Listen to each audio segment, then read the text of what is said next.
बहुनाम जन्मनामंते ज्ञानवान माम प्रपद्यते वासुदेव सर्वम इति स महात्मा. ही महात्मा या पदाची व्याख्या भगवंतांनी केलेली आहे. अनेक जन्माच्या शेवटी ब्रह्मज्ञान होऊन तरीही जो भगवंताला शरण जातो, कारण भगवंतांनी ज्ञानवान एवढं सांगून भगवान थांबले नाहीत, तर माम प्रपद्यते हा शब्द भगवंतांनी विशेषत्वाने वापरलेला आहे. त्यामुळे शरणागती ज्ञान असूनही जो भगवंताची शरणागती स्वीकारतो स महात्मा, असा तो महात्मा आहे असं भगवंताचं म्हणणं आहे. आणि ज्ञानोबारायांनी त्याला अनुसरूनच खाली म्हणत असताना म्हणोनी भक्ता माझी रावो ज्ञानिया तोची असे शब्द वापरलेत. त्या अनुषंगाने आपण बोलतो आहोत. कालपर्यंत थोडासा स महात्मा सुदुर्लभा या पदाचा विचार आपण केला की महात्मा दुर्लभ आहे. हा दुर्लभ आहे म्हणजे कोणत्या अर्थाने दुर्लभ आहे? कारण वस्तूची दुर्लभता देशकाल व्यक्ती परिच्छेदाने सिद्ध होऊ शकते आणि बऱ्याच वेळेला ती होतेही. एकच वस्तू एका कालामध्ये सुलभ वाटत असली तरी ती अन्य कालामध्ये दुर्लभ असते. एका व्यक्ती करता ते सुलभ असलं तरी अन्य व्यक्ती करता ते दुर्लभ असू शकतं. आणि एका देशामध्ये जे सुलभ असतं ते अन्य देशामध्ये कदाचित दुर्लभ असू शकतं. तर ही व्यक्ती काल, देशकाल आणि व्यक्ती परिच्छेदानं असणारी दुर्लभता हीच महात्म्यांच्या आणि संतांच्या बाबतीत लावायची आहे का? तर असा विचार न करता आपण त्याच्यामध्ये एक सूत्र असं पाहिलं होतं की हे संत जगताला दुर्लभ वाटतात कारण सर्व जगाला साधारणपणानं उपाधीवरून परिचय करून घेण्याची सवय असते. आणि ती उपाधी जोपर्यंत लावली जात नाही किंवा त्या उपाधीच्या संबंधानं जोपर्यंत परिचय होत नाही तोपर्यंत त्याला परिचय म्हटलं जात नाही जगतामध्ये. खऱ्या अर्थाने मी ओळखलं, कशावरून ओळखलं तर अमक्या उपाधीवरून ओळखलं असं चिंतन जगतामध्ये केलं जातं. पण निरुपाधिक परिचय होणं हे जास्त महत्वाचं असतं. उपाधीवरून केला गेलेला परिचय कदाचित उपाधीच्या संबंधानं असल्यामुळे, कारण वेदांतामध्ये कोणताही उपाधी नित्य नाही आहे, कोणताही उपाधी शाश्वत नाही आहे, कोणताही उपाधी त्या स्वरूपाचं एक लक्षण उपलक्षण म्हणून स्वीकारला जात नाही. त्यामुळे उपाधी आहे म्हणल्यानंतर ती कधीतरी गळून पडणार. उपाधी आहे म्हणल्यानंतर त्याच्यापेक्षा ज्याला उपाधी लागलेली आहे असा जो आहे तो त्याच्यापेक्षा वेगळा राहणार आहे कोणीतरी. त्यामुळे त्याला वेदांतातले शब्द, पारिभाषिक शब्द मी आता वापरत नाही, पण त्याला वेदांतामध्ये उपहित असं म्हणतात. ज्याला उपाधी लागली त्याला उपहित असा शब्द वापरला जातो. त्यामुळे उपाधी ज्याला लागली तो उपहित, तो सुद्धा उपाधीने ग्रस्त फार काळ असत नाही. ती उपाधी कधी ना कधीतरी गळून पडते. ती स्वभावतः तरी गळून पडते, अन्य काही कारणाने गळून पडते. एखादा मनुष्य आहे, श्रीमंत आहे, दातृत्व आहे त्याच्या ठिकाणी, म्हणून दाता अशी पदवी त्याला दिली जाते. अरे फार मोठा दाता आहे हा, आलेल्या माणसाला रिकाम्या हाताने परत पाठवत नाही. हे दातृत्व ही त्याची उपाधी आहे. कालांतराने जेव्हा त्याची संपन्नता जाऊन प्रारब्धवशात त्याला दारिद्र्य येईल तर त्याचं दातृत्व ही त्या दारिद्र्यामध्ये निघून जाईल ना. मग ते जे त्याचं दातृत्व ही जी उपाधी त्याला लागली, ती उपाधी ही कालांतराने प्रारब्धवशात प्रसंगवशात बऱ्याच वेळेला गळून पडत असते. त्यामुळे अशा जो उपहित, म्हणून उपाधी लागलेला उपहित, आणि अशी उपाधी जेव्हा निवृत्त होऊन जाते, उपाधी जेव्हा बाजूला पडते, तेव्हा उपहित शिल्लक राहतो का? तर वेदांतानी, थोडंसं अवघड बोलायचं झालं तर वेदांतानी त्याच्यासाठी असं म्हटलंय की उपाधी गेल्यानंतर उपहित नष्ट होत नाही, पण त्याचा उपहितत्व हा धर्म निवृत्त होत असतो. त्यामुळे त्याला उपहित असं म्हणता येत नाही.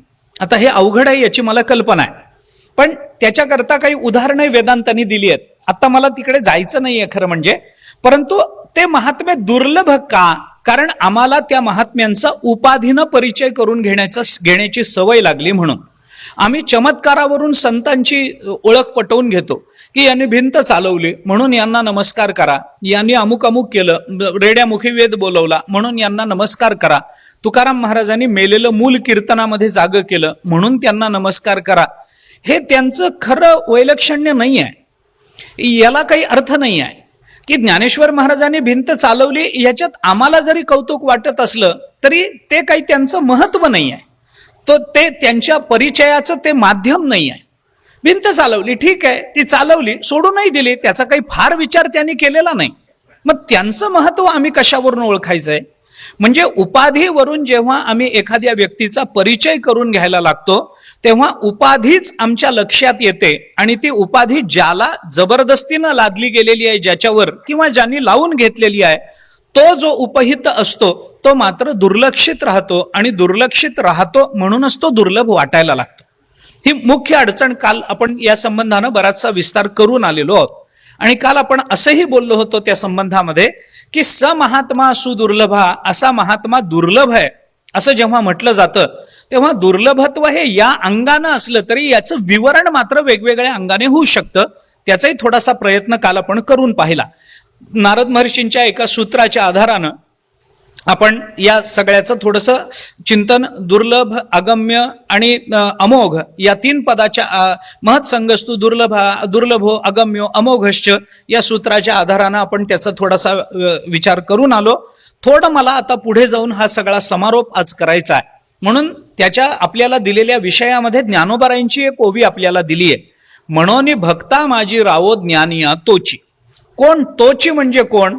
हा तोची तोच आहे. वासुदेव सर्वम इति हे ज्या पदामधून भगवंतांनी सांगितलं तेच ज्ञानोबाराय सांगतात. हे समस्त ही श्री वासुदेव आईसा प्रतीती रसाचा ओतला भाव तो भक्ता माझी रावो ज्ञानिया तोची. हे शब्द ज्ञानेश्वर महाराजांनी वापरलेत. त्या संबंधानं थोडासा विचार आज करतो. काय आहे की साधनांचा विचार करत असताना आपण पहिल्या दिवशी बोलून आलो समन्वय आणि समुच्चय या 2 भूमिकांमधून साधनांचा विचार नेहमी केला जातो. याच्यातल्या समुच्चय वादावर आता आपल्याला आपलं लक्ष केंद्रित करायचं नाहीये. आपल्याला बोलायचं आहे ते समन्वय वादाबद्दल बोलायचं. आणि हा समन्वय जेव्हा केला जातो, कर्माचा समन्वय उपासनेमध्ये होईल, उपासनेचा समन्वय ज्ञानामध्ये होईल, ज्ञानाचा समन्वय भक्तीमध्ये होईल, यांच्यामध्ये एक काहीतरी कार्यकारण भाव सिद्ध होत राहील. कर्मानं अंतःकरण शुद्ध होईल, अंतःकरण शुद्धीनं ज्ञानाचा अधिकार प्राप्त होईल, ज्ञानाच्या अधिकारामध्ये आपल्याला ज्ञान प्राप्त होईल, ज्ञान प्राप्त झाल्यानंतर मग आपल्याला भक्ती करता येईल. आणि अशी भक्ती जो करतो त्याला कर्म आणि ज्ञानाचे परिणाम आपोआप प्राप्त होत राहतात. जो पुढे गेलेला आहे आणि ज्याच्या आधाराने पुढे गेलेला आहे तो ज्याच्या आधाराने गेला त्याचे सर्व गुण जिथपर्यंत पोचला आहे तिथे त्याला आपोआप प्राप्त होत असतात, कारण त्याचाच आधाराने तो पुढे गेलेला असतो. म्हणजे 10व्या पायरीनंतर आपल्याला वरच्या मजल्यावर जाता येतं असं जेव्हा आपण उदाहरण देतो तेव्हा आपण वरच्या मजल्यावर पोचलो हे सांगण्याकरता पुन्हा आपल्याला नाही मी पहिली पायरी सुद्धा चढलो होतो हे सांगायचं विशेष कारण राहत नाही ना. एकदा मी वरच्या मजल्या 10वी पायरी चढून गेलो हे सांगितल्यानंतर पुन्हा मी पहिली पायरी चढलो होतो, मग मी दुसरी चढलो, मग मी तिसरी चढलो असं सांगायची गरज नाही. मी 10वी चढलो याचाच अर्थ मी पहिली, दुसरी, तिसरी, चौथी हे चढतच वर गेलेलो आहे. तसं तो भक्ता माझी राव आहे म्हणल्यानंतर तो ज्ञानी आहेच आहे, तो कर्मयोगी आहेच आहे, तो योगी आहेच आहे हे लक्षात घेतलं पाहिजे. कारण या सगळ्या साधनांचा समन्वय करतच त्याला आपलं भक्तपण सिद्ध करावं लागलेलं आहे किंवा तो भक्त झालेला आहे. म्हणून या समन्वयाचा एक विचार आपण पहिल्या दिवशी या संबंधानं करून आलो होतो. आज जे बोलायचं आहे मला ते थोडंसं ज्ञान आणि भक्ती या 2च साधनांच्या संबंधानं बोलायचं आहे. मला आता कर्म आणि योग ही 2 साधनं बाजूला ठेवायची, कारण ज्ञानेश्वर महाराजांनी भक्ता माझी रावो ज्ञानिया तोची असे शब्द वापरले. जो भक्तामधला राजा आहे, रावो ज्ञानी आहे असं जे म्हणलंय याच्यामध्ये काय नेमकं भगवंताला बोलायचं आहे याचा थोडासा विचार आहे. असं आहे की गीता जर आपण बारकाईनं बघितली तर आपल्याला हे लक्षात येईल की कर्मयोगी कसा असतो याची वर्णन आहे. आपण पहिल्या दिवशी बोलून आलो. गुणातीत कसा असतो याची वर्णन आहे. स्थितप्रज्ञ कसा असतो त्याची वर्णन आहेत. असा तू स्थितप्रज्ञ तू ओळखून घे असं भगवंतानी म्हणलंय. म्हणजे त्याची काही लक्षणं दिलेली आहेत. जसं योग्याची काही लक्षणं दिलेली आहेत, ज्ञानाची काही लक्षणं दिलेली आहेत, भक्ताची लक्षणं दिलेली आहेत. आता ही सगळी लक्षणं जेव्हा आपण त्या अध्यायामध्ये वाचतो आणि समजून घेण्याचा प्रयत्न करतो तेव्हा आपल्या हे लक्षात आलं असेल, माझा विश्वास आहे आलं असेल की ही सगळी लक्षणं या सगळ्यांची जवळजवळ सारखी असतात, जवळजवळ सारखी आहे. म्हणजे काय आहे, ज्ञानी जो असतो तो विषयामध्ये अडकत नाही, भक्तही अडकत नाही, कर्मयोगी अडकत नाही, योगी अडकत नाही, हे कोणीच अडकत नाही. ते विषयाशी तिळांजळू देऊनी प्रवृत्तीवरी निगड वावनी माते हृदयी भोनी सुनी भोगिताती हे जे ज्ञानेश्वर महाराज बोलून दाखवतात याच्यामध्ये काय विचार आहे की ते विषयाला तिलांजली देतात. कोण देतं? भक्तही देतात, ज्ञानीही देतो. ज्ञानाला ज्या वेळेला परब्रह्म स्वरूपाची प्राप्ती होते त्यावेळेला तो वैषयिक सुखात का अडकेल सांगा ना. ज्याला ब्रह्मसुखाची प्राप्ती झालेली आहे तो वैषयिक सुखामध्ये का अडकेल? कारण वैषयिक सुखाचा त्याग केल्याशिवाय ब्रह्मसुखाच्या प्राप्तीचा अधिकारच सिद्ध होत नाही ना. आपण लक्षात घ्या मला काय म्हणायचंय ते. वैषयिक सुखाचा कुठे ना कुठेतरी अंतःकरणातून त्याग करावा लागतो. प्रारब्धवशात प्राप्त झालेल्या विषयाचा भोग घेणं हे होत असेल, याचा अर्थ विषयाचा त्यांनी त्याग केलाय म्हणजे तो आता पक्वान्न खात नाही, म्हणजे आता तो जेवण करत नाही, म्हणजे आता तो चांगले कपडे परिधान करत नाही, म्हणजे तो घरदार सोडून निघून गेलेला आहे, रस्त्यावर कुठेतरी राहतोय आणि असं केलं तरच तो परमार्थ असतो, अशा भ्रमात राहण्याचं काय कारण आहे? परमार्थ करणाऱ्यांनी चांगले कपडे परिधान करू नयेत असा नियम आहे का? परमार्थ करणाऱ्यांनी पानात पडलं म्हणून पक्वान्न खाऊच नये. काय होतं दुर्दैवाने, वैराग्य या शब्दाचा आधार घेताना किंवा वैराग्य या शब्दाचा अर्थ समजावून घेताना दुसऱ्यांचा तिरस्कार करणं म्हणजे वैराग्य असतं असा एक भ्रम बहुतेकांच्या अंतःकरणामध्ये अगदीच ठाण मांडून बसलेला आहे. म्हणजे थोडंसं काही गोड खाता का, आपण गोड खात नसतो, याला वैराग्य म्हणत नाही. हे वैराग्याचं लक्षण नव्हे. कुणावर तरी सारखी चिडचिड करणे, समोर आलेल्या दुसऱ्या विषयाचा तिरस्कार करणे, त्याचा तिटकारा करणे, त्याला टाकून बोलणे, त्याच्या संबंधानं निषेधात्मक भाषा उच्चारणे आणि त्या पद्धतीचा हावभाव व्यक्त करणे, याला वैराग्य म्हणत नाहीत. पण जगतामध्ये वैराग्यवान कोण आहे की जो दुसऱ्याच्या जवळ येत नाही, दुसऱ्यांना जवळ येऊ देत नाही. असं जर असेल तर तुकाराम महाराज का जनामध्ये राहिले? वैराग्यवान नव्हते का? त्यांच्या एवढं कोण विरक्त होतं?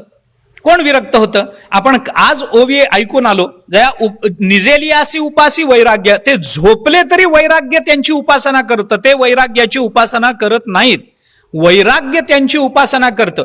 झोपलेल्या माणसाला काय कळतं? काही कळत नसलं तरी त्यांचं वैराग्य तिथे सुद्धा अबाधित आहे. झोपलेल्या माणसाची जाणीव कदाचित तिरोहित होईल, झाकली जाईल, हे मान्य आहे.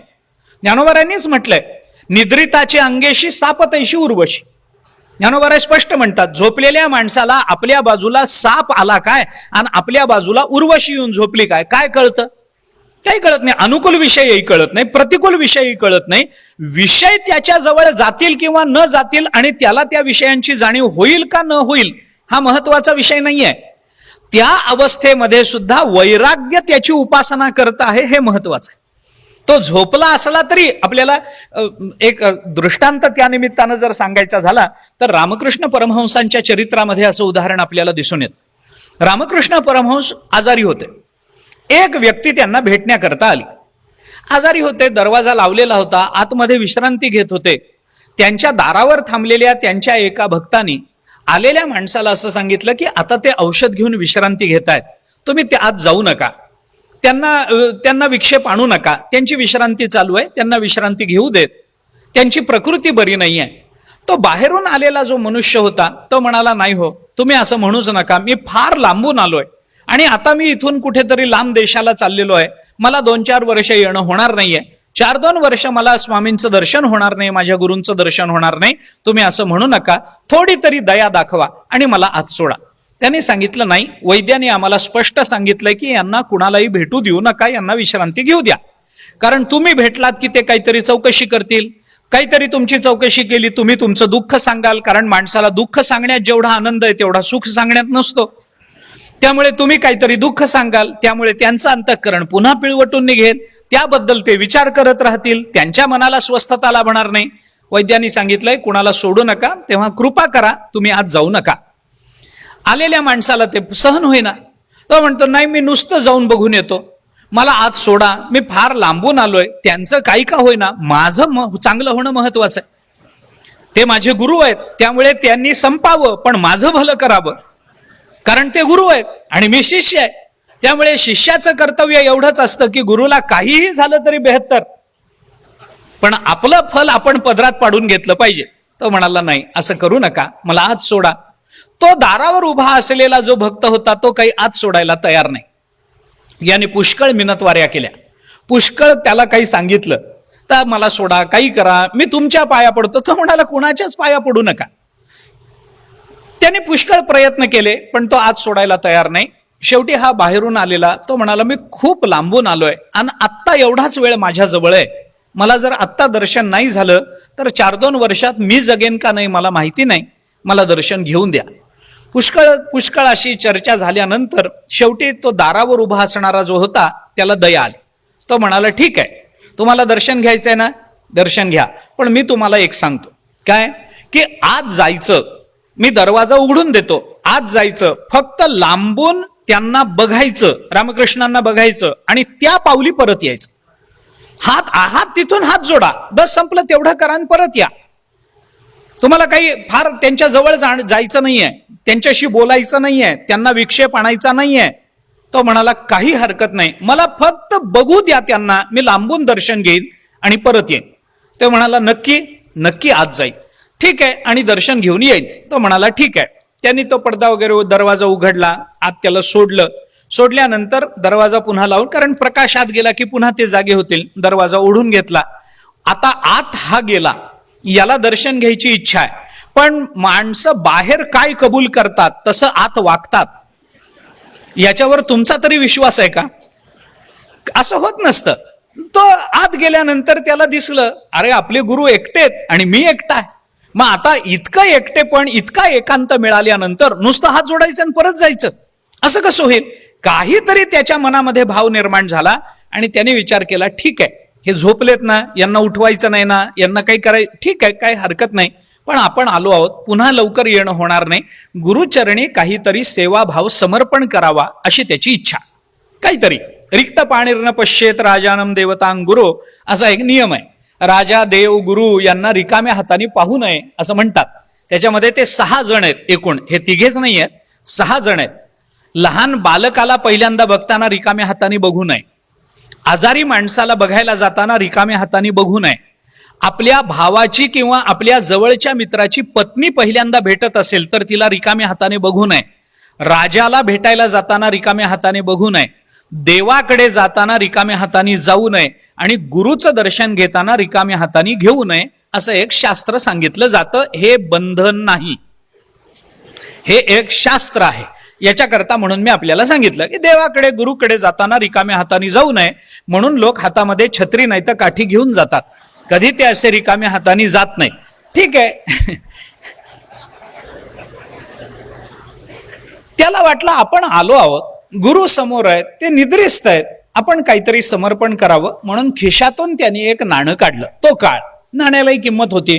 त्यांनी एक नाणं काढलं आणि ते रामकृष्ण परमहंस असे झोपलेले, त्यांचा तळहात असा वर होता, त्यांनी त्या तळहातावर ते नाणं ठेवलं. नाणं ठेवल्याबरोबर तो तळहात असा पालथा झाला, नाणं खाली पडलं. याला वाटलं बहुतेक कावळा बसायला आणि फांदी तुटायला गाठ पडली, कारण आपल्या गुरूंना आपण आतापर्यंत सेवाभाव समर्पण करत आलो आहोत, आपण ठेवायला आणि त्यांचा हात झोपेत पालथा व्हायला गाठ पडली असेल. म्हणून त्यांनी काय केलं, पुन्हा ते नाणं उचललं, पुन्हा हातावर ठेवलं, तो हात पुन्हा पालथा झाला. त्यांनी पुन्हा ते नाणं उचललं, दुसऱ्या हातावर ठेवण्याचा प्रयत्न केला, पुन्हा हात पालथा झाला. मग मात्र याला आश्चर्य वाटायला लागलं की हे नक्की झोपलेच आहेत का खरेच जागेत, का हे नाटक करतायत, कारण गुरु आहेत ना, त्यामुळे नाटक करणं क्रमप्राप्त असतं, त्यामुळे हे नाटक करतात की काय असं त्याला वाटलं. आणि तो पुन्हा पुन्हा ते नाणं ठेवायला लागला. आणि बराच वेळ झाला याला आपण आत सोडलंय, हा नमस्कार करून येतो म्हणाला होता, इतका वेळ काय करतो, हे बाहेरच्या माणसाच्या लक्षात आल्यानंतर तोही आत आला. तो म्हणाला, काय चाललंय काय तुमचं, अहो लवकर बाहेर चला, ते झोपलेत. म्हणाला, झोपले नाहीत, हे जागेच आहेत. कशावरून? त्यांनी मी 2दा-3दा त्यांच्या हातावर नाणं ठेवलं, तिन्ही वेळेला त्यांचा हात नाण्याचा स्पर्श झाल्याबरोबर पालथा होतो, नाणं बाजूला पडतं, हे जागेच आहेत. त्यांनी सांगितलं, जागे नाहीत, यांना झोपेचं औषध दिलंय, हे गाढ झोपेत आहेत. तो म्हणाला, नाही, मी पाहिलंय, हे 2-3 वेळेला हात पालथा झाला, तुम्ही त्यांना उठवून बघा. जवळ जाऊन दोघे उठवून बघायला लागले तर ते उठता उठेनात, गाढ झोपलेले. आणि मग यांच्या लक्षात आलं की हे गाढ जरी झोपलेले असले तरी जया निजेली अशी उपासी वैराग्य गाते, हे असतं. जे झोपले, निजले तरी सुद्धा वैराग्य त्यांची उपासना करतं. अजून काय मोठं लक्षण पाहिजे त्यांचं? म्हणजे तुम्ही ज्ञान पहा, तुम्ही कर्मयोगी पहा, ज्ञान मार्गाने जाणारा पहा, भक्त पहा, योग मार्गाने जाणारा पहा, या सगळ्यांची लक्षणं आपल्याला ही समान दिसतात की ते विषयाच्या नादात अडकत नाहीत, ते विषयामध्ये गुंतत नाहीत, विषयाचा त्याग त्यांनी कधीच केलेला आहे. विषय जरी त्यांच्या समोर आलेले असले आणि विषय जरी त्यांच्या जीवनामध्ये दिसत असले तरी त्यांचं अंतःकरण विषयानं लिप्त झालेलं नाहीये. ही सगळी लक्षणं आपल्याला सगळ्यांच्या ठिकाणी दिसतात. विषयाचा आता याचा विस्तार मला करायचा नाहीये, पण ही लक्षणं सगळ्यांच्या ठिकाणी दिसतात एवढं मला आवर्जून सांगायचं.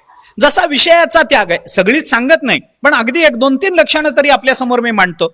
जसा विषयाचा त्याग सगळ्यांच्या ठिकाणी समान दिसतो, तसंच दुसरं एक लक्षण सगळ्यांच्या ठिकाणी समान दिसतं. तो ज्ञानी असो, तो कर्मयोगी असो, तो भक्त असो अथवा तो योगी असो, कोणतं लक्षण दिसतं? सगळ्यांचं चित्त सुखदुःखाच्या प्रसंगामध्ये समतोल राहत असतं. हे सगळ्यांच्या ठिकाणी समान. सुखदुःखे समे कृत्वा हे होतच असतं त्यांच्या बाबतीत. त्यांना असं काही नाही की ज्ञानी आहे म्हणल्यानंतर फक्त सुखाकडेच बघतो, दुःख आलं की त्याला वाईट वाटतं. नाही, त्याच्या जीवनामध्ये सुख येवो अथवा दुःख येवो, तो दोन्ही बाबतीत अंतःकरणाची त्याची अवस्था समान आहे. सुख भोगतानाही तो त्याच अवस्थेमध्ये भोगतो आहे आणि दुःख भोगतानाही तो त्याच अवस्थेमध्ये भोगतो आहे. त्याच्या समोर वाईट विषय आला तरी त्याच्या चित्तामध्ये विकार उमटत नाहीत आणि त्याच्या जीवनामध्ये अत्यंत अनुकूल विषय आला तरी त्याच्या जीवनामध्ये उल्हास निर्माण होत नाही, कारण विषयाची अनुकूलता प्रतिकूलता त्याला कळालेली आहे. विषयाचं मिथ्यात्व त्याच्या लक्षात आलेलं आहे, विषयाची नश्वरता त्याच्या लक्षात आलेली आहे आणि नश्वर सुखाचा त्याग त्यांनी केलेला असल्यामुळे, शाश्वत सुखाचा बोध त्याला झालेला असल्यामुळे तो कोणत्याही परिस्थितीमध्ये त्याचं अंतःकरण दोलायमान होत नाही. ते चांगलं असो अथवा वाईट असो. आपण रामचंद्र प्रभूंचं जीवनचरित्र रामायणातलं पहा. रामायणानेच म्हटलंय म्हणून मी आपल्याला सांगतो. रामचंद्र प्रभूंना आदल्या दिवशी असं सांगितलं की उद्या तुम्हाला राज्याभिषेक, आणि दुसऱ्या दिवशी सकाळी उठल्यानंतर त्यांना असं सांगण्यात आलं की तुम्हाला राज्याभिषेक होणार नाही, तुम्हाला 14 वर्ष वनवासाला जावं लागणार आहे.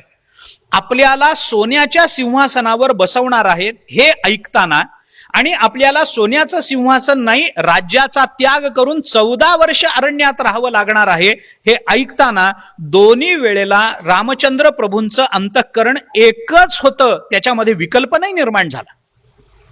हे जर आपल्या बाबतीत झालं असतं तर प्रतिकूल विषय समोर आला, मनामध्ये विकार निर्माण होत नाहीत.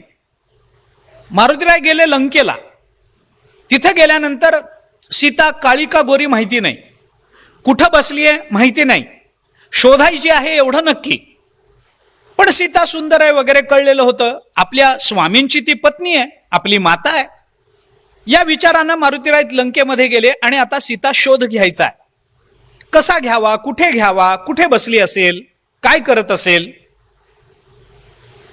त्या मारुतीरायांना असं वाटलं की आपल्या प्रभूंची ती पत्नी आहे, रावणाने पळवून आणली, पण ज्या अर्थी इतक्या मोठ्या सगळ्या त्रैलोक्याच्या अधिपतीची पत्नी पळवून आणली तर तिला महालामध्ये ठेवलं असेल, म्हणून मारुतीराय रावणाच्या महालामध्ये गेले. आणि रावणाच्या महालामध्ये गेल्यानंतर त्या महालाचं एक चित्रण वाल्मिकी रामायणातही आपल्याला दिसतं आणि विशेषतः भावार्थ रामायणामध्ये एकनाथ महाराजांनी फार विस्ताराने त्या महालाचं वर्णन केलंय. तिथे आज जाऊन बघतात तर त्या मारुतीरायांना असं दिसलं की रावणाच्या सगळ्या स्त्रिया तिथं उघड्या वाघड्या पडलेल्या आहेत, त्यांना आपल्या अंगावरच्या वस्त्राचं भान नाहीये. बरं, सगळ्या स्त्रिया दिसायला अत्यंत सुंदर आहेत, त्यांना कपड्याचं भान नाहीये, त्यांना आचाराचं भान नाहीये, उन्मत्त झालेल्या आहेत, कामासक्त झालेल्या त्या सगळ्या स्त्रिया मारुतीरायांनी बघितल्यानंतर त्यांच्या लक्षात आलं की आपल्या मातोश्री इथं राहणं शक्य नाही. मग अजून अंतरंगामध्ये गेल्यानंतर तिथे मंदोदरी दिसली, मंदोदरीला सीता समजले, ते नाहीये हे कळल्यानंतर पुन्हा बाहेर आले, पुन्हा ते सगळं सीतेचा शोध घेतला. मग त्याला मारुतीरायांना हे कुणी सांगितलं नाही, पण एकनाथ महाराजांनी मारुतीरायांना असं सांगितलं होतं. एकनाथ महाराजांनी असं म्हटलंय, सीता ओळखण्याची खूण काय आहे, ही सीता आहे, हे सीता इथे आहे, हे कसं ओळखायचं. तर मारुतीरायांना असं सांगण्यात आलं. नाथ महाराजांची ओवी आहे त्या अर्थाने.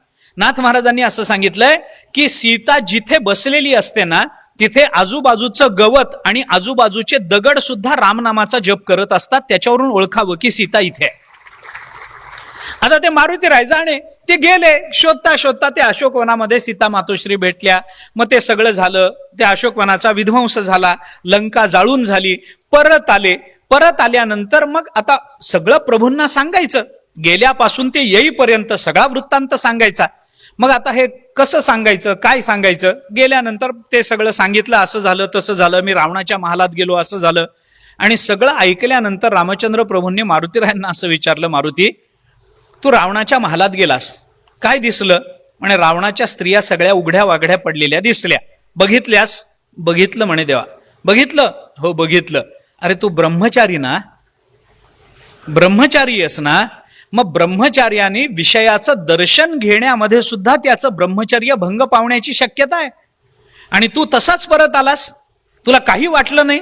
आता तुला ब्रह्मचारी म्हणावं का म्हणू नये? मारुतीरायांनी सांगितलं तरी मलाच म्हणावं, मीच खरा ब्रह्मचारी आहे. म्हणे का म्हणावं? त्याला उत्तर देताना मारुतीरायांनी जे उत्तर दिलंय ते मला आत्ता आपल्या समोर स्पष्ट करायचंय, ते ठेवायचंय. मारुतीराय असं म्हणाले देवाला, कामम दृष्ट्वा मया सर्वा विश्वस्ता रावण स्त्रिया न तुमे मनसा किंचित वैकृत्यम उपपद्यते. मारुतीराय देवाला असं म्हणाले, कामम दृष्ट्वा मया सर्वा विश्वस्ता रावण स्त्रिया, सगळ्या रावणाच्या स्त्रिया काममोहित झालेल्या, उघड्या वागड्या पडलेल्या दृष्ट्वा मी पाहिल्या आहेत, मी माझ्या डोळ्यांनी पाहिल्या आहेत. पण असं बघून सुद्धा न तुमे मनसा किंचित वैकृत्यम उपपद्यते, माझ्या मनामध्ये किंचित सुद्धा विकार उत्पन्न झाला नाही, म्हणून मीच खरा ब्रह्मचारी.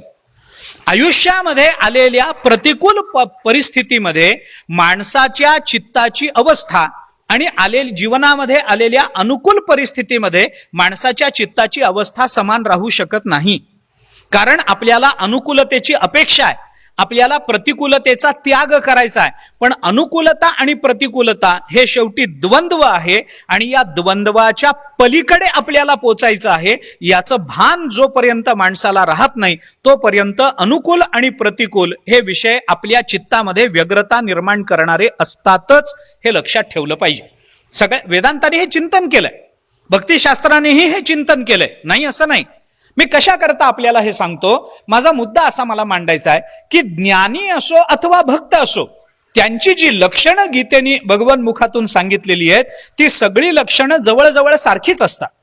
त्यांना विषयामध्ये काही गम्य वाटत नाही, विषय भोगावा वाटत नाही, विषयाची अनासक्ती निर्माण झालेली असते, त्यांच्याकडून विषयाचा अंतःकरणपूर्वक त्याग झालेला असतो. विषय जरी त्यांनी भोगला तरी त्या विषयामध्ये त्यांना स्वारस्य नसतं. तुकाराम महाराज म्हणतात ना, काय खातो आम्ही कासया सांगाते, कैसे हे लागते नेणोमुखी. तुकाराम महाराज म्हणतात आम्ही कशा बरोबर काय खातो आणि ते मुखाला कसं लागतं हे आम्हाला कळत नाही. पण हे म्हणणारे तुकाराम महाराज आम्ही काहीतरी खातो हे कबूल करतात की नाही? म्हणजे कसं लागतं हा नंतरचा प्रश्न आहे, पण खातो ना आम्ही. का खातो? कारण अन्न मान धन हे तो प्रारब्धाधीन म्हणून. प्रारब्धवशात प्राप्त झालेल्या विषयाचा भोग घेणं माणसाला बंधनकारक आहेच आहे, कारण कर्माचा नियमच तसा आहे.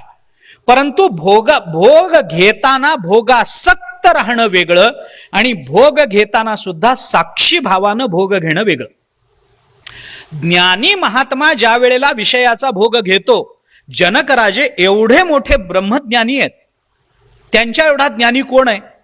जनक राजांची परंपरा जर आपण पाहिली तर असं आहे, आपल्याला एकच जनक माहिती आहेत, सीतेला जन्म देणार, तेवढे एकच. पण नियम असा नाहीये पुराणांचा. पुराणांनी असं सांगितलंय की जो जो मिथिलेचा राजा असतो तो प्रत्येक राजा जनकच असतो, त्याला जनक हेच नाव आहे. आणि ते सगळे जो जो जनक असतो, जो जो मिथिलेचा राजा असतो तो मुक्त होतोच होतो, असा नियमच आहे. त्यामुळे मागच्या एकूण 42,000 जनकांची एक यादी पुराणामध्ये आली. नाही एवढी नावं दिली नाहीत, कारण नाव एकच राहणार आहे, जनक. पण संख्या सांगताना असं सांगितलंय की मिथिलेवर राज्य करणाऱ्या 42,000 पिढ्या सगळ्याच्या सगळ्या जीवनमुक्त आहेत. काय ताकद असेल बघा ना. हे जनक राजे ब्रह्मज्ञानी नाहीत का? आहेत ना. अष्टावक्र मुनींनी केलेला उपदेश हा जनक राजा करता फार महत्वाचा आहे. आणि अष्टावक्र मुनींच्या कृपेने जनक राजांना ब्रह्मज्ञान प्राप्त झालं. आणि या जनकांनी शुकाचार्यांना ज्ञान दिल्याचं वर्णन आहे. आपल्याला रामायणातही दिसतं, भावार्थ रामायणातही दिसतं, अन्यत्रही पुराणामध्ये आपल्याला ते दिसून येतं. शुकाचार्य आईच्या गर्भामध्ये 12 वर्ष राहिले, 12 वर्षानंतर बाहेर आले. व्यास महर्षी शुका करून मागे लागले. ते काही मागे बघायला तयार नाहीत. मग ते पुढे निघाले. एका तळ्यामध्ये काही स्त्रिया स्नान करत होत्या. तरुण असणारे शुकाचार्य तिथून जाताना स्त्रियांना काही वाटलं नाही, त्या तशाच स्नान करत राहिल्या. पण त्यांच्या मागून जाणारे व्यास महर्षी जेव्हा तिथे पोहोचले तेव्हा त्या स्त्रियांना लाज वाटली. त्यांना वाटलं अरे कोणीतरी परपुरुष आला. त्यांनी लगेच काही स्त्रिया पाण्यामध्ये बसल्या, काहींनी वस्त्र अंगावर घेतलं, लाजल्या. पूर्वीच्या स्त्रिया लाजत असत, त्यामुळे त्या लाजल्या. मग लाजल्यानंतर नाही, म्हणजे मला तसं काही म्हणायचं नव्हतं, पण ते गेलं तोंडातून. बरं जाऊ द्या, आता गेलं तर काय करू. ते लाजल्यानंतर व्यासांनी त्यांना असं विचारलं की अहो माझा मुलगा तरुण, तो उघडा, त्याच्या अंगावर लंगोटी सुद्धा नाहीये, असा नग्न आहे, तो तुमच्या समोरून गेला. नग्न तरुण पुरुष समोरून जाताना तुम्ही लाजला नाही, आणि मी तुमच्या आजोबांच्या वयाचा, माझी दाढी पांढरी झालेली, माझ्या भुवईचे केस पांढरे झालेले, माझं सगळं संपलेलं, मी इतका म्हातारा, आणि मी आलो तर तुम्ही लाजता. तरुण नग्न पुरुष गेला तर तुम्ही लाजला नाही, आणि मी मात्र म्हातारा असून तुम्ही मला लाजता, काय कारण आहे? त्याला त्या स्त्रियांनी उत्तर दिलं की तुमचा मुलगा तरुण होता, नग्न होता, परंतु आम्ही त्याला लाजलो नाही आणि तुम्हाला लाजतो. याचं एकच कारण आहे की त्याला ही स्त्री आहे आणि मी पुरुष आहे, हा भेदच नव्हता म्हणून आम्ही त्याला लाजलो नाही, आणि तुमच्या चित्तात तो भेद आहे म्हणून आम्ही तुम्हाला लाजतो. हे कळल्यानंतर व्यासांना अजून वाईट वाटलं. शेवटी ते शुकाचार्यांच्या मागे गेले. आणि शुकाचार्यांना जेव्हा हे कळलं की आपल्या नावाने हाक मारल्यानंतर झाडं झुडपं ओ देतात, वृक्ष ओ देतात, आपण भेदातीत आहोत, असं कळल्यानंतर त्यांच्या ठिकाणी एक अभिमान निर्माण झाला, शुकाचार्यांच्या ठिकाणी. मग मी असा, मी तसा, मी भेदरहित आहे, मी अमुक, मी तमुक, अभिमाना. तुकाराम महाराजांनी त्याचं वर्णन केलंय. अभिमान लागे शुकाची ये पाठी, व्यासे उफराटे दृष्टी केली, जनक भेटीसी पाठविला तेने, अभिमान नाणे खोटे केले. मग ते जनकाकडे पाठवलं. भावार्थ रामायणाच्या बालकांडात सुरुवातीला ही कथा आली. मग ते जनकाने त्यांना संगम त्यक्त्वा सुखी भव वगैरे उपदेश केला. मला कथा सांगायची नाहीये, पण शुकाचार्यांना, ज्यांना गर्भामध्ये ज्ञान झालेलं आहे, ज्यांना बाहेर येण्याकरता भगवंतांनी शब्द दिलेला आहे, अशा शुकाचार्यांना सुद्धा बोध देण्याकरता जे जनकराजे तत्पर आहेत, ते जनकराजे कुणी सामान्य राजे आहेत का? नाही ना, ते ब्रह्मज्ञानी आहेत, नाही असं नाही, परंतु तरीही ते सोन्याच्या सिंहासनावर बसतात, तरीही ते रोज पंचपक्वान्नाचं जेवण करतात, तरीही ते कुणाला तरी फाशीची शिक्षा हत्तीच्या पायाखाली देतात, कुणाला तरी पुरस्कार देतात, आलेल्या विद्वानांचा सत्कार करतात, आलेल्या मूर्खाला हकलून देतात. मग हा मूर्ख, हा विद्वान, हा चांगला, हा वाईट, हे चांगलं जेवण, हे वाईट जेवण, हा भेदभाव त्यांच्या अंतःकरणात आला कसा? तर याला एकच उत्तर आहे की ते जरी सोन्याच्या सिंहासनावर बसत असले तरी हे सोन्याचं सिंहासन माझं आहे, म्हणून त्या सिंहासनाबद्दल त्यांच्या अंतःकरणामध्ये आसक्ती नव्हती. भोग आणि भोगासक्त या दोन स्वतंत्र संकल्पना आहेत. भोग घेणं वेगळं आहे, कारण ते प्रारब्धात असतात, पण भोग घेण्याकरता भोगासक्त होणं ही आवश्यकता नसते वेदांताच्या दृष्टीने, अध्यात्माच्या दृष्टीने. प्रारब्धवशात आलं समोर, नाही म्हणायचं कारण नाही. जे समोर आलं ते भोगलं पाहिजे. अनागतानाम भोगानाम अवांछनम अकृत्रिमम आगतानांच संभोगम इति पंडित लक्षणम. हे पंडिताचं लक्षण विदुर नीतीमध्ये आलं. महाभारतात विदुरांनी पंडितांचं लक्षण सांगताना हे एक लक्षण सांगितलं, अनागतानाम भोगानाम अवांछनम. जे भोग समोर आलेले आहेत त्याच्याबद्दल त्याच्या अंतःकरणामध्ये आसक्ती नसते. हे मिळावं, ते मिळावं, आतापर्यंत मला मिळालंच नाही, माझं अर्ध अधिक आयुष्य गेलं, बाकीच्या सगळ्यांना मिळालं पण मलाच मिळू नये का? काही नसतं त्याच्या मनामध्ये. अनागतानाम भोगानाम, जे अनागत भोग आहेत त्याच्याबद्दल अवांछनम, त्याच्या अंतःकरणात वासना नाहीये. अकृत्रिमम, आणि ती जी वासना नाहीये ना ती स्वाभाविक आहे, म्हणजे ती काही फार हे नाहीये, ते स्वाभाविक ती अनासक्ती त्याच्या अंतःकरणामध्ये. पण असं असून सुद्धा आगतानांच संभोगम, पण येणाऱ्या भोगांचा मात्र, येणाऱ्या विषयांचा मात्र तो प्रारब्धवश म्हणून भोग घेतो आहे, त्याला पंडित अशी संज्ञा असते. एतत् पंडित लक्षणम, हे पंडिताचं लक्षण मानलं जात. पंडित शहाणा मनुष्य विषयाच्या मागे धावत नाही, पण प्रारब्धवशात विषय आले तर त्याचा भोग तो तेवढ्याच अनिच्छेनं अथवा अनासक्त अंतःकरणाने घेत असतो. बरं, असा विषयाचा भोग घेणारा भक्तही आहे, नाही असं नाही. मी आपल्याला एकनाथ महाराजांचं वर्णन करीन, आपल्या समोर ठेवीन. काही भोग कमी होते का? जहागीरदार होते. एकनाथ महाराज असे जहागीरदार होते की त्यांना 12 खून माफ होते. इतके मोठे जहागीरदार होते. 12 खून माफ होते. केले कुणाचेच नाहीत, माफ होते म्हणून. नाहीतरी माफीच मिळते तर कश करून टाका ना, वापरून टाका. हक्क मिळतोय तर वापरा. असं एकनाथ महाराजांनी केलं नाही. श्रीमंती होती रोज पुरणपोळी आहे. अजूनही अद्यापही नाथ महाराजांच्या पांडुरंगाला पुरणपोळीचाच नैवेद्य दाखवला जातो. रोज पुरणपोळी आहे. अहो, गावबा जो एकनाथ महाराजांकडे राहायला आला, ज्यांनी नंतर रामायण पूर्ण केलं, तो गावबा एकनाथ महाराजांकडे काय म्हणून आला? शिकायला आला काय? नाही, तो फक्त इथं रोज पुरणपोळी असते, खायला मिळेल म्हणून नाथ महाराजांच्या घरी राहिलेला आहे. तेवढ्याच कारणाकरता राहिला तो. काय ऐश्वर्य कमी होतं? काय कमी होतं? सगळी अनुकूलता होती. छत्रपती शिवाजी महाराजांसारख्या धर्मसम्राटांनी एवढं मोठं द्रव्य तुकाराम महाराजांकडे पाठवलं होतं. प्रारब्ध म्हणून आलं ना, पण अनासक्त राहिले ना त्याबद्दल. नाही बाबा, त्यालाच सांगितलं हे घेऊन जा, मला नको, हे मला काय करायचं एवढं सगळं तुम्ही पाठवलंय द्रव्य, दिवट्या छत्री घोडे हे तो बऱ्यात न पडे, आम्हाला काय करायचं? काही गरज नाही. तुमचे येरवित्त धन ते माझं मृत्तिके समान, हे तुकाराम महाराज बोलू. आणि कुणाला? हे जर एखाद्या मंत्र्यांनी पाठवलं असतं तर त्या पावली परत करणं हे आनंदाचंच ठरलं असतं. पण पाठवणाराही सामान्य माणूस नव्हता ना, तोही अवतार होता हो. छत्रपती शिवाजी महाराज त्यांनी पाठवलेलं होतं. ते पाठवलेलं द्रव्य सुद्धा तुकाराम महाराजांनी नको म्हणून पाठवावं. आणि मग तुम्हाला सुखी करायचं असेल तर आम्हाला हे तर तुम्ही नाकारता, मग आम्ही काय करावं? मग तुकाराम महाराजांनी सांगितलं, आम्हाला सुखी करायचंय ना, मग आम्ही सांगतो ते करा. आम्ही तेणे सुखी म्हणा विठ्ठल विठ्ठल मुखी. बस, आम्हाला काय कराय? तुम्ही नुसतं विठ्ठल विठ्ठल विठ्ठल म्हणत राहा, आम्ही सुखी होत जाऊ. आम्हाला द्रव्याने सुख मिळतं हे कोणत्या तत्वात बसवता तुम्ही? द्रव्य नसेल तर सुख मिळत नाही असा नियम आहे का?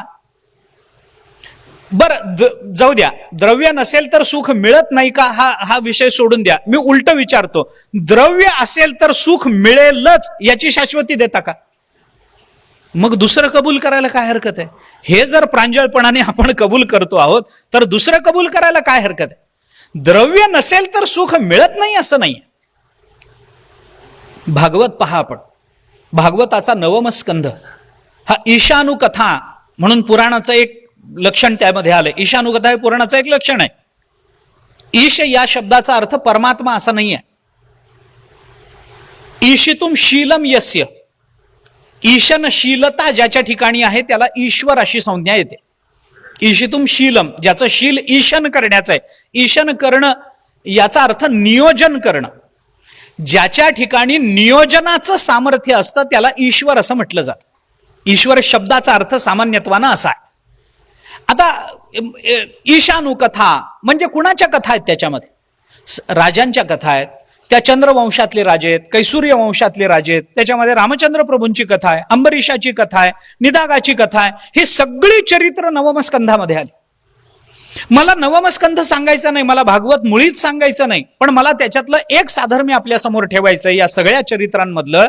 ते असं आहे की या सगळ्या चरित्रांमधले जे मोठमोठे राजे होते, भरतासारखा राजा, प्रल्हादासारखा राजा, ध्रुवासारखा राजा, ध्रुव बाळाला ते नंतर ते हे प्राप्त झालं, तिथून ते आले, परत आल्यानंतर ध्रुव बाळांनी 36,000 वर्ष राज्य केल्याचं वर्णन भागवतांनी केलं. भरताचं राज्य 1 कोटी वर्षाचं होतं असं भागवतांनी म्हटलं. आता 1 कोटी वर्ष राज्य केलं काय? 36,000 वर्ष राज्य केलं. इथं 5 वर्षाची मारामार आहे. बरं, जाऊ द्या. पण इतकी वर्ष राज्य करणारे हे राजे आपल्या आयुष्याच्या उत्तरार्धामध्ये आपलं सगळं राज्य पुढच्या पिढीच्या ताब्यामध्ये देऊन निर्मम अंतःकरणानं अरण्यामध्ये निघून गेले. हे आपण ऐकलंय का नाही? हे सगळे राजे केलं असेल कोट्यावधी वर्षाचं राज्य, हजारो वर्षाचं राज्य केलं असेल, पण एवढं राज्य करू नये, एका विशिष्ट क्षणी आपलं राज्य पुढच्या पिढीच्या हातात देऊन निर्मम अंतःकरणाने त्या राज्याचा सर्व संबंधाचा त्याग करून परमात्म प्राप्ती करता हे सगळे अरण्यामध्ये निघून गेले. आता याच्यातून आपण काहीच घ्यायचं नाही असं ठरवलंय का? इतक्या वर्षाचं राज्य एका क्षणात सोडून जाता येतं. फक्त निर्ममता अंतःकरणामध्ये निर्माण होणं आवश्यक असतं आणि ती निर्ममता निर्माण होण्याकरता विषयाच्या अनुकूल प्रतिकूलतेमध्ये न भूलता विषयाचं स्वरूप लक्षात येणं आवश्यक असतं. विषयाचा रंग फार आकर्षक असतो, पण विषयाचा स्वभाव कधीही आकर्षक नसतो. विषय आम्हाला भुलवतात, पण विषय आम्हाला सुख देऊ शकत नाहीत. ज्ञानोबारायांचं एक म्हणणं आहे, एक वचन आहे, मी मागेही बोललो असेल कदाचित, पण पुनरुक्ती झाली तर मला दोष देऊ नका कृपा करून. आत्ताच्या विषयाची ती आवश्यकता आहे. ज्ञानेश्वर महाराजांनी असं म्हटलंय, विषयाचे समसुख बेगडाची बाहुली, अभ्राची सावली जाईल रया. फार गोड शब्द वापरले. विषयाचं समसुख म्हणजे बेगडाची बाहुली आहे असं म्हटलंय. बेगडाची, आपल्याला बेगड माहिती आहे? बेगड माहिती असेल ना, चमकीचा कागद, त्याला बेगड म्हणतात. इकडे काय म्हणतात मला माहिती नाही, पण बेगडच म्हणत असावे, कारण सगळीकडे मराठीतला बेगड म्हणतात. त्या पूर्वीच्या काळी बेगडाच्या बाहुल्या केल्या जात असत. आताच्या बाहुल्या वेगळ्या आहेत, ते फारच दिसायला नीटस असतात. ते पूर्वी बेगडाच्या बाहुल्या त्या कशा करायच्या तर शेण घ्यायचं, शेण, त्या शेणामध्ये थोडी चिकण माती मिसळायची, त्याच्यामध्ये थोडासा कापूस मिसळायचा आणि कापूस मिसळल्यानंतर तो जो एक लगदा तयार होतो तो थोडासा घट्ट करून त्याच्यापासून बाहुल्या बनवायच्या. आता पूर्वीच्या काळच्या बाहुल्यांना तसे हात पाय वगैरे काही नव्हते, काही नाही. त्या चिखलाचा एक असा गोळा करायचा, त्याच्यावर दुसरा एक छोटा गोळा ठेवायचा, संपली बाहुली. संपली बाहुली, संपली. खालून त्याला जरा चपट करायचं, एक गोळा वर ठेवायचा, त्याच्यावर छोटा गोळा, छोटा गोळा म्हणजे तोंड, खालचा गोळा म्हणजे शरीर. त्या काळातल्या स्त्रियानुसार त्या काळातल्या बाहुल्या बनतात. सर्व जुन्या मातांना माझा साष्टांग नमस्कार आहे. पण मी फार जुनं सांगतोय ज्ञानोबारांच्या काळातलं, त्यामुळे 700 वर्षाचं इथं कोणी असेल असं वाटत नाही. ते काही नसतं, एक गोळा तो आणि त्याच्यावर एक छोटा गोळा. आणि हे गोळे, शेणाचे गोळे, हे ओले असताना त्याच्यावर बेगड चिकटवून टाकायचं. ओला असताना तो चिकटून जातो, मग त्याला चिकटवला की मग त्या बाहुल्यांना उन्हामध्ये वाळवायचं. वाळून त्या बाहुल्या वाळल्या की मग त्या कुठे जत्रा असेल, कुठे काही असेल तर तिथे विकायला ठेवायच्या. जत्रेमध्ये, गावागावी जत्रा असायच्या पूर्वी, त्या जत्रेमध्ये ती बाहुल्याची त्याची दुकानं असायची. त्या दुकानांमध्ये त्या बाहुल्या विकायला ठेवायच्या. ते तांबड्या, पिवळ्या, हिरव्या, निळ्या अशा चमचम करणाऱ्या, जगमग ते बेगडच लावलेला, चमकीचा कागद लावलेला, त्या चमचम चमचम करणाऱ्या बाहुल्या. आणि मग एखादा मुलगा आपल्या वडिलांबरोबर ती जत्रा बघायला गेला की मग ते बाहुल्या बघायच्या, बाबा मला बाहुली पाहिजे. बाप म्हणा, अरे काही नसतं त्याच्यामध्ये, ते काय उगीच 2 दिवसात फुटून जातं, त्याच्यापेक्षा तू खायला काहीतरी घे, तू वही घे, पेन्सिल घे, गोष्टीचं पुस्तक घे, कपडे घे तुला हवे असतील तर, अमुक घे, तमुक घे. नाही नाही नाही, मला बाहुलीच पाहिजे, मला बाहुलीच. तेव्हापासून बाहुलीचा छंद असतो. मग ते मला बाहुलीच पाहिजे, मला दुसरं काहीच नकोय, मला बाहुली पाहिजे, बाहुली पाहिजे. मग तो बापही कंटाळ, बर घे म्हणून त्याला ती काय 2 आण्याची ती बाहुली, काय असायचं त्याच्यामध्ये, ती बाहुली, त्याच्याकरता खर्चही फार झालेला नसायचा, त्याची किंमतही नसायची. 2 आण्यात ती बाहुली घेऊन दे. मग त्या बाहुली बरोबर खेळत खेळत मुलगा खुश, तो घरी यायचा. घरी आला, किती दिवस त्याची नवलाई राहणार. 1-2 दिवसामध्ये त्या बाहुलीचा कंटाळा येतो. मग ते इकडं टाक, तिकडं टाक. ते लहान मुलाला सवय असते खेळता खेळता हातातली वस्तू तोंडात घालायची. ते बाहुली बरोबर खेळता खेळता खेळता ती बाहुली तोंडात घाल.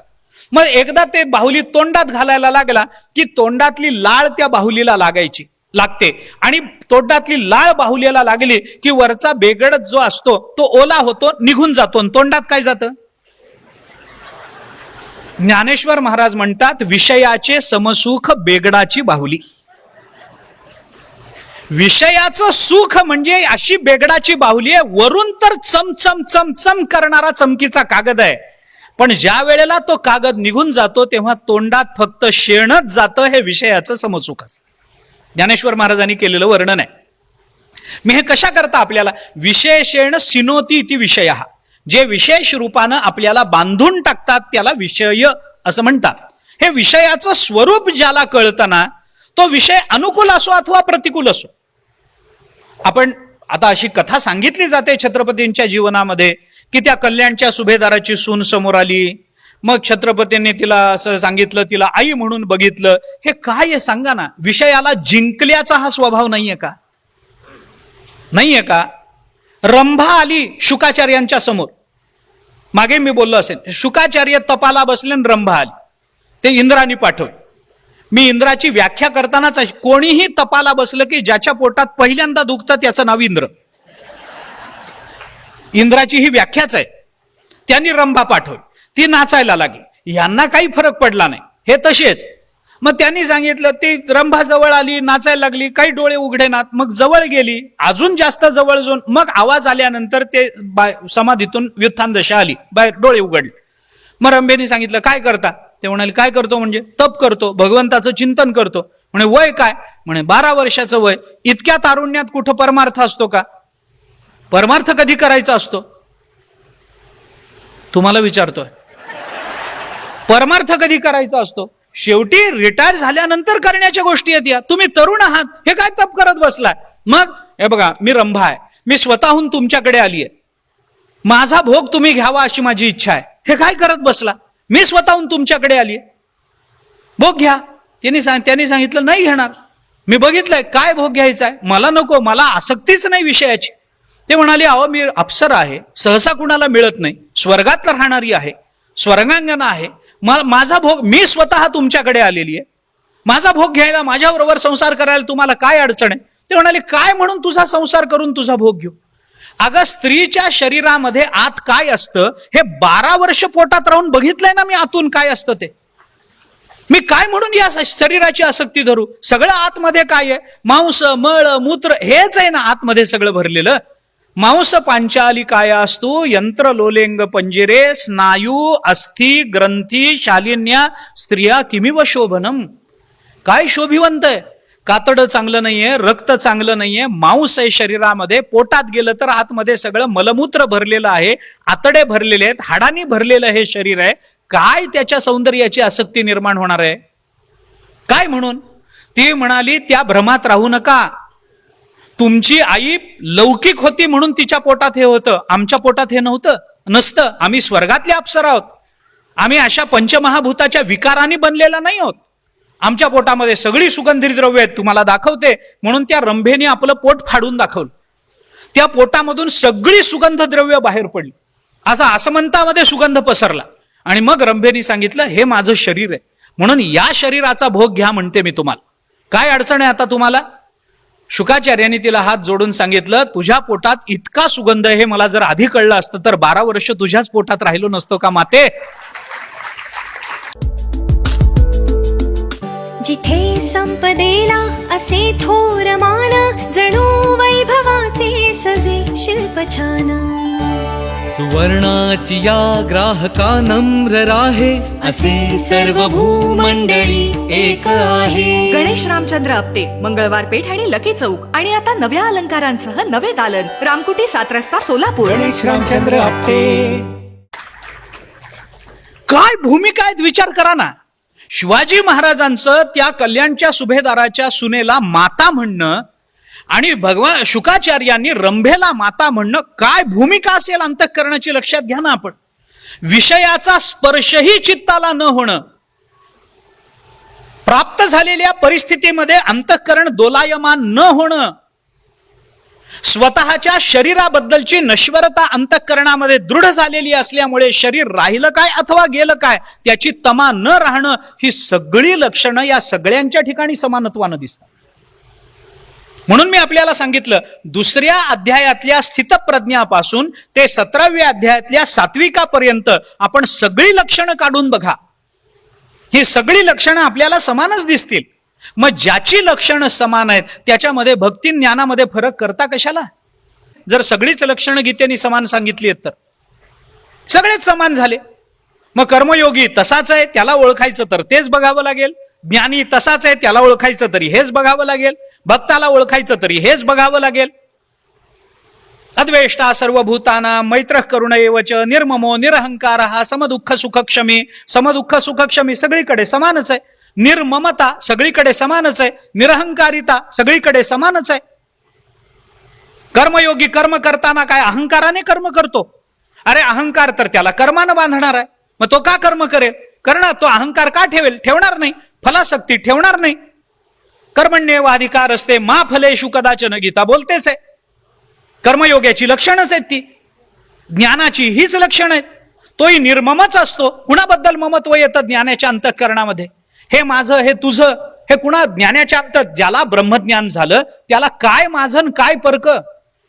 त्याला सर्व पदार्थांच्या ठिकाणी एक परब्रह्माचं दर्शन होतं. त्याला दुसरं काही दिसत नाही. तो कोणी कसाही असो. 5व्या अध्यायातच गीतेने आपल्याला त्याचा विचार बोलून दाखवला. त्याला काही दिसो. वेदवेत्ता ब्राह्मण दिसो, त्याला कुत्र दिसो, त्याला हत्ती दिसो, त्याला गाय दिसो, त्याला चांडाल दिसो, त्याची बुद्धी सर्वांच्या ठिकाणी समान आहे. तो सगळ्यांना समानत्वाने पाहतोय. हा माझा, हा परका, ही भूमिका त्याच्या ठिकाणी नाहीये. कारण तो स्वरूप बघतो ना त्याच्याकडे. तो बघताना त्याच्याकडे स्वरूप म्हणून बघतो, व्यक्ती म्हणून बघत नाहीये ना. कारण त्याला ब्रह्मज्ञान आहे. त्याला त्याच्यामध्ये स्वारस्य नाहीये. आत्मस्वरूपाची ज्याला प्राप्ती झाली तो जे जे दृष्टी दिसे ते ते हरिरूप. एकनाथ महाराजांच्या हरिपाठात पूजा ध्यान जप त्यासी नाही. जे जे त्याच्या दृष्टीला पडतं ते परब्रह्म म्हणूनच पडतं. ऐसा ज्याचा अनुभव विश्वदेव सत्यत्वे. देवतया जवळी असे पापनासे दर. तुकाराम महाराजांचं वचन. ज्ञानोबा तेच बोलून दाखवतात. अशी कितीतरी प्रमाणं आपल्याला देता येतील की तो जेव्हा त्या पदार्थाकडे पाहतो तेव्हा तो पदार्थ त्याला पदार्थ म्हणून न दिसता स्वतःचं स्वरूप म्हणून दिसायला लागतो. आत्मत्वे वेठीला होये तो जया तया दृश्या ते पाहे. ते दृश्य दृष्टेपणेसी होत जाये तयाचे चिरूप. ज्ञानेश्वर महाराज 18व्या अध्यायामध्ये म्हणतात त्या दृष्ट्याला दृश्य पदार्थ स्वतःचं स्वरूप म्हणून दिसतो. म्हणून मगाशी म्हटलं विद्या विनय संपन्ने ब्राह्मणे गवी हस्तिनी शुनीच एव श्वपाकेच पंडिता समदर्शिना. पंडित सगळ्यांकडे समदृष्टीनं पाहतो. त्याला हा परका हा आपला असं नसतंच. कारण त्याला दिसणारा पदार्थ पदार्थ म्हणून दिसत नाही, परब्रह्म म्हणून दिसतं. सर्व संतांच्या चरित्रामध्ये ही उदाहरणं आपल्याला पाहता येतील. मला लांबवायचं नाहीये. मला सांगायचा मुद्दा एवढाच आहे याच्यामध्ये की ही सगळी लक्षणं जर सर्व ठिकाणी समान असतील. निर्ममता ज्ञानाच्याही ठिकाणी. ब्रह्मज्ञान झाल्यानंतर कशाची ममता राहते? त्याला देहाची ममता राहते. तेवी सदभ्यासे निरंतर चित्तासी परमपुरुषाची मोहर लावी. मग शरीर असो अथवा जाओ, राहो अथवा जाओ, देह जावो अथवा राहो, पांडुरंगी दृढ भाव. काय त्यांना ते कबीर महाराज निघाले. काशीमध्ये राहत होते. कबीर महाराज असे रस्त्यावरून निघाले.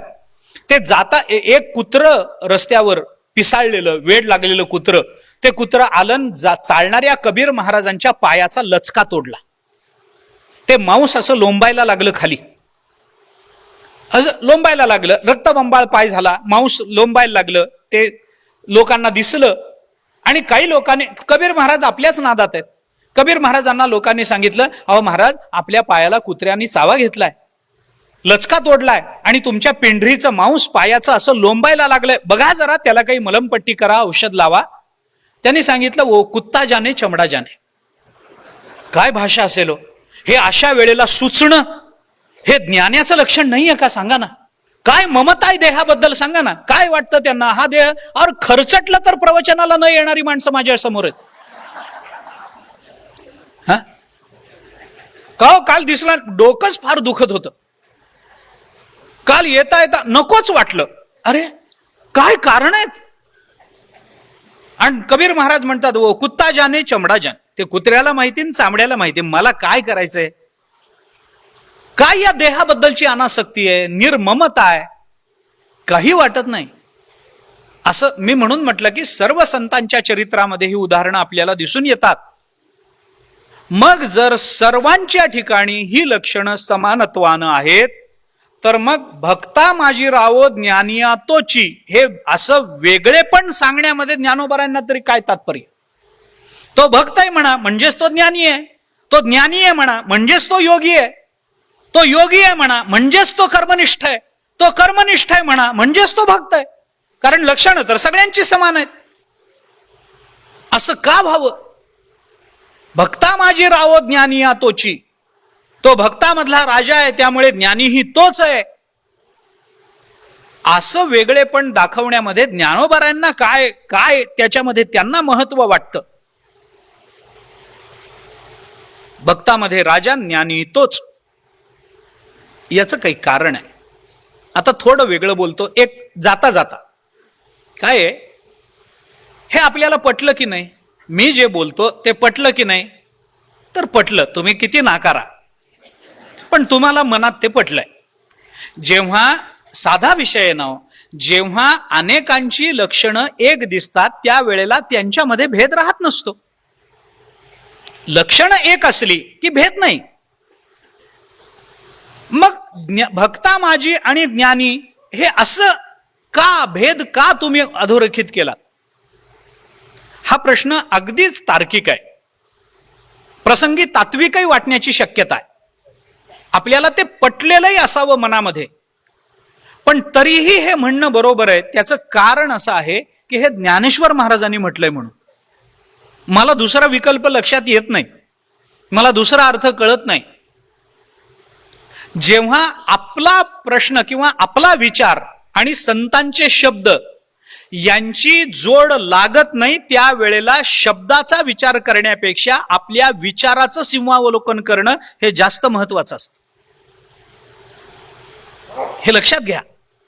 आपण केलेला विचार आणि ज्ञानेश्वरीची ओवी याच्यामध्ये जर तफावत येत असेल तर ओवी बरोबर आहे का चूक आहे याची चिकित्सा करू नये. आपला विचार चुकीचा झालेला आहे याच्यावर डोळे झाकून शिक्कामोर्तब करावं. कारण ते ज्ञानोबारायांनी म्हटलंय, त्याला विकल्प नाही आहे. आपल्या भाषेमध्ये सांगू, त्याला चॅलेंज नाही आहे. चला, कोण त्याला आव्हान देऊ शकेल? ज्ञानोबारायांचं बोलणं आहे, तुकोबारायांचं बोलणं आहे. याला खोडून काढणं ब्रह्मदेवाला काय, स्वतः भगवंताला ते शक्य नाहीये. स्वतः भगवंताला शक्य नाही ज्ञानोबारायांचं बोलणं खोडून काढ. असं का तू म्हणालास?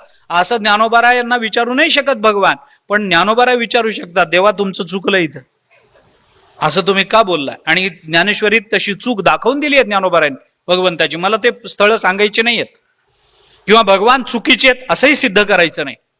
त्याच्या मागे काय लीला असतात ते असू देत. लक्षण जेव्हा समान आहे तेव्हा वैलक्षण्य का, हा प्रश्न आहे. भक्ता माझी रावो ज्ञानिया तोची असं का म्हटलं, त्याचं उत्तर देऊन जात.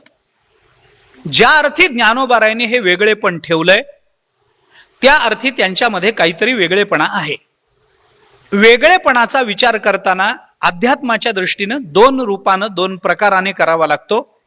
एक साध्याचं वेगळेपण असतं आणि एक साधनेचं वेगळेपण असतं. आपण ज्या लक्षणांचा विचार करतो आहोत ती लक्षणं त्यांना प्राप्त झालेली आहेत का करून घ्यायची आहेत? तर प्राप्त झालेली आहेत. ती करून घ्यायची नाही आहेत, झालेली आहेत म्हणून तर ते कर्मनिष्ठ ठरले. ती लक्षणं त्यांच्या अंगी आहेत म्हणून तर त्यांना आपल्याला ज्ञानी म्हणावं लागतं. ती प्राप्त झालेली आहेत. त्यामुळे या सगळ्यांचं साध्य एकच आहे की त्यांना भगवद रूप व्हायचं आहे, परमात्मा स्वरूप व्हायचं आहे. परंतु या सगळ्यामध्ये जो भेद आहे तो भेद हा साधनांचा भेद आहे, साध्याचा भेद नाही आहे. ज्ञानाकरता करावं लागणारं साधन आणि भक्ती करता करावं लागणारं साधन याच्यामध्ये अंतर आहे. आणि त्या अंतरावर ज्ञानेश्वर महाराज जरा जास्त जोर देत आहे. साध्यात काय अंतर ठेवणार आहात तुम्ही? काहीच अंतर नाही.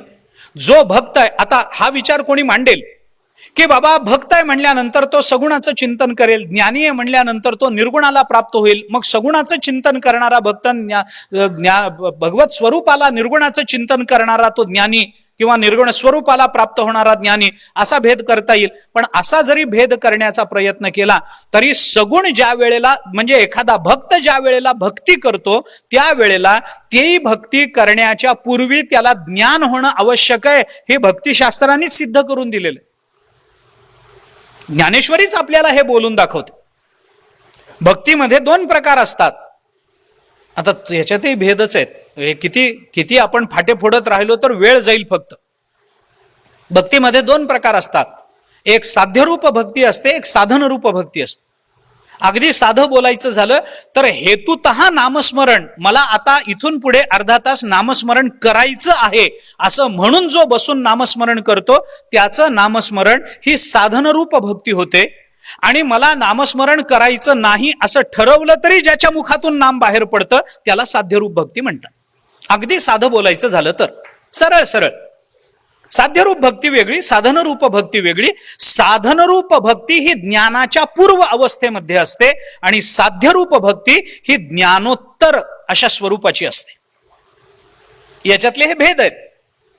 मला आता त्याबद्दल बोलायचं नाही, पण ज्ञानोबारांनी 15व्या अध्यायाच्या शेवटी तसे उल्लेख केलेत म्हणून मी हे बोलतो. भक्त कोण होऊ शकेल अर्जुना? एरवी तरी माझी या भजना उचित तोची अर्जुना, गगन जैसे अलिंगना गगनाची या, 15.5 या मिसळावे ते 15.5 होवावे, तैसे मी होवोनी संभवे भक्ती माझी. माझी भक्ती मी होवोनी संभवे, याच्यात मी होवोनी इथं ज्ञान नाही का? मत स्वरूपाला प्राप्त झाल्याशिवाय माझी भक्ती संभवतच नाही, हे ज्ञान आहेच आहे ना. म्हणून यांच्या साधनेमध्ये थोडासा भेद असतो. आता ज्ञानाचा विचार आणि भक्तीचा विचार हे 2च विचार ज्ञानोबारांनी इथं बोलून दाखवलेत म्हणून 2च प्रकारानं बोलणं मला क्रमप्राप्त आहे, तेवढंच मी बोलतो. थोडासा विचार या संबंधानं आपण करा. फार विस्तार करायचा नाहीये मला, पण संकोचानं बोलतो. काय आहे, भक्तातला राजा तोच ज्ञानी आहे. ज्ञानेश्वर महाराज जो ज्ञानी आहे तो भक्त आहे असं म्हणत नाही, जो भक्त आहे तो ज्ञानी आहे असं म्हणतात. त्याच्या मागे काही तात्पर्य आहे. जो कर्मनिष्ठ आहे तो भक्त आहे असं विधान नाही आहे. जो योगी आहे तो भक्त आहे असं विधान नाही आहे. पण जो भक्त आहे तो कर्मनिष्ठ आहे, जो भक्त आहे तो योगी आहे, जो भक्त आहे तो ज्ञानी आहे. 12व्या अध्यायामध्ये भगवंताच्या मुखातून ज्ञानोबारांनी स्पष्ट निर्देश केलेत. अर्जुना गातो भक्तू तोची योगी, तोची मुक्तू, तो वल्लभा मी कांत ऐसा पढिये. असं लक्षात घे अर्जुना की तो वल्लभा मी कांत, त्याचं आणि माझं, माझ्या भक्ताचं आणि माझं नातं कसं आहे? ती माझी पत्नी आहे आणि मी कांत म्हणजे पती आहे, इतकी मला त्यांची आवड आहे. ऐसा पढिये, आवड अशी मला त्यांची आवड आहे. पण अर्जुना गातो भक्तू तोची योगी, तोची, जो भक्त आहे तो योगी आहे. प्रत्येक योगी भक्त असू शकत नाही, पण प्रत्येक भक्त 100% योगी असू शकतो. प्रत्येक जीवनमुक्त हा भक्त होईलच सांगता येत नाही, पण प्रत्येक भक्त हा 100% जीवनमुक्त असतो. आपल्याला पटेल न पटेल मला माहिती नाही का, त्याचं कारण असं आहे की या सगळ्या गोष्टींचा विचार, भक्ती सोडून बाकीच्या साधनांचा विचार मुक्तीपर्यंतच जातो, भक्ती मात्र मुक्तीनंतरच सुरू होते. हा फरक आहे दोन्हीमध्ये. म्हणून थोडासा संकोच करून मी आपल्याला सांगतो.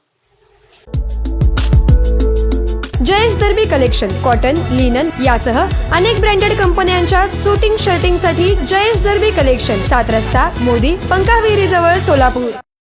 जगामध्ये मनुष्य आपल्या जीवनामध्ये जीवन जगताना माणसाला काही गोष्टी या सहज साध्य असतात, काही गोष्टी कष्ट साध्य असतात, काही गोष्टी अधिकार साध्य असतात आणि काही गोष्टी कृपा साध्य असतात. मी 4 फरक करतो, ऐका. उगी कळावं म्हणून हे फरक करतो, सोपं जावं, मला विवरणाला सोपं जावं म्हणून हे फरक करतो. काही गोष्टी सहज साध्य आहेत, काही गोष्टी कष्ट साध्य आहेत, काही गोष्टी अधिकार साध्य आहेत आणि काही गोष्टी कृपा साध्य आहेत.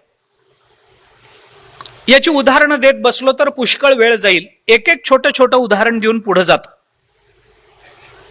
कर्म हे सहज साध्य आहे.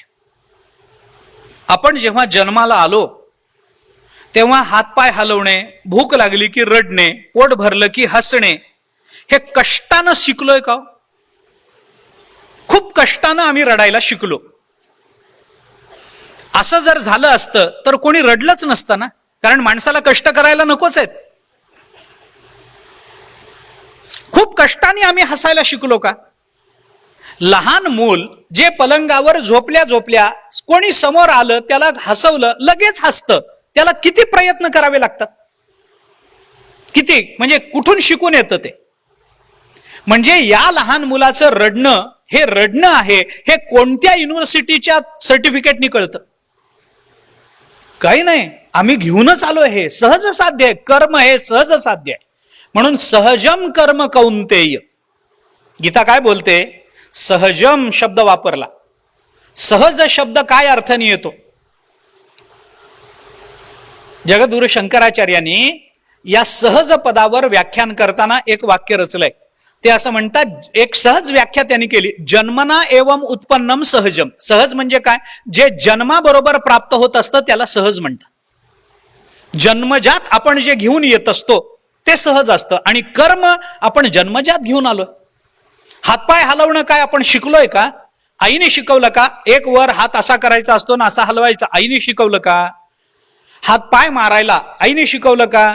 काही नाही. ते तर गर्भात असताना सुद्धा पाय मारणं चालूच असतं. गर्भात असताना त्याचं पाय मारणं चालू आहे, त्याचं फिरणं चालू आहे. बाहेर आलं की रडणं सुरू होतं. मूल जर रडलं नाही तर त्याला रडवतात, कारण ते रडलं नाही तर ते जिवंत नाही असं कयास केला जातो, तर्क बांधला जातो.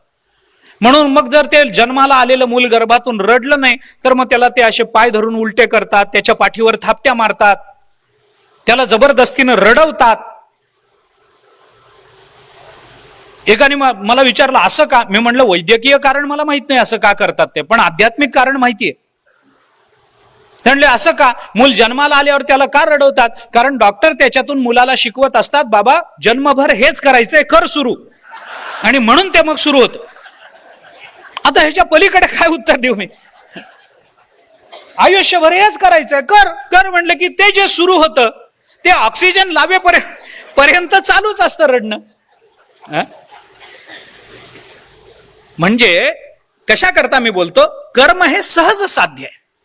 काही गोष्टी कष्टसाध्य असतात. कष्टसाध्य काय आहे?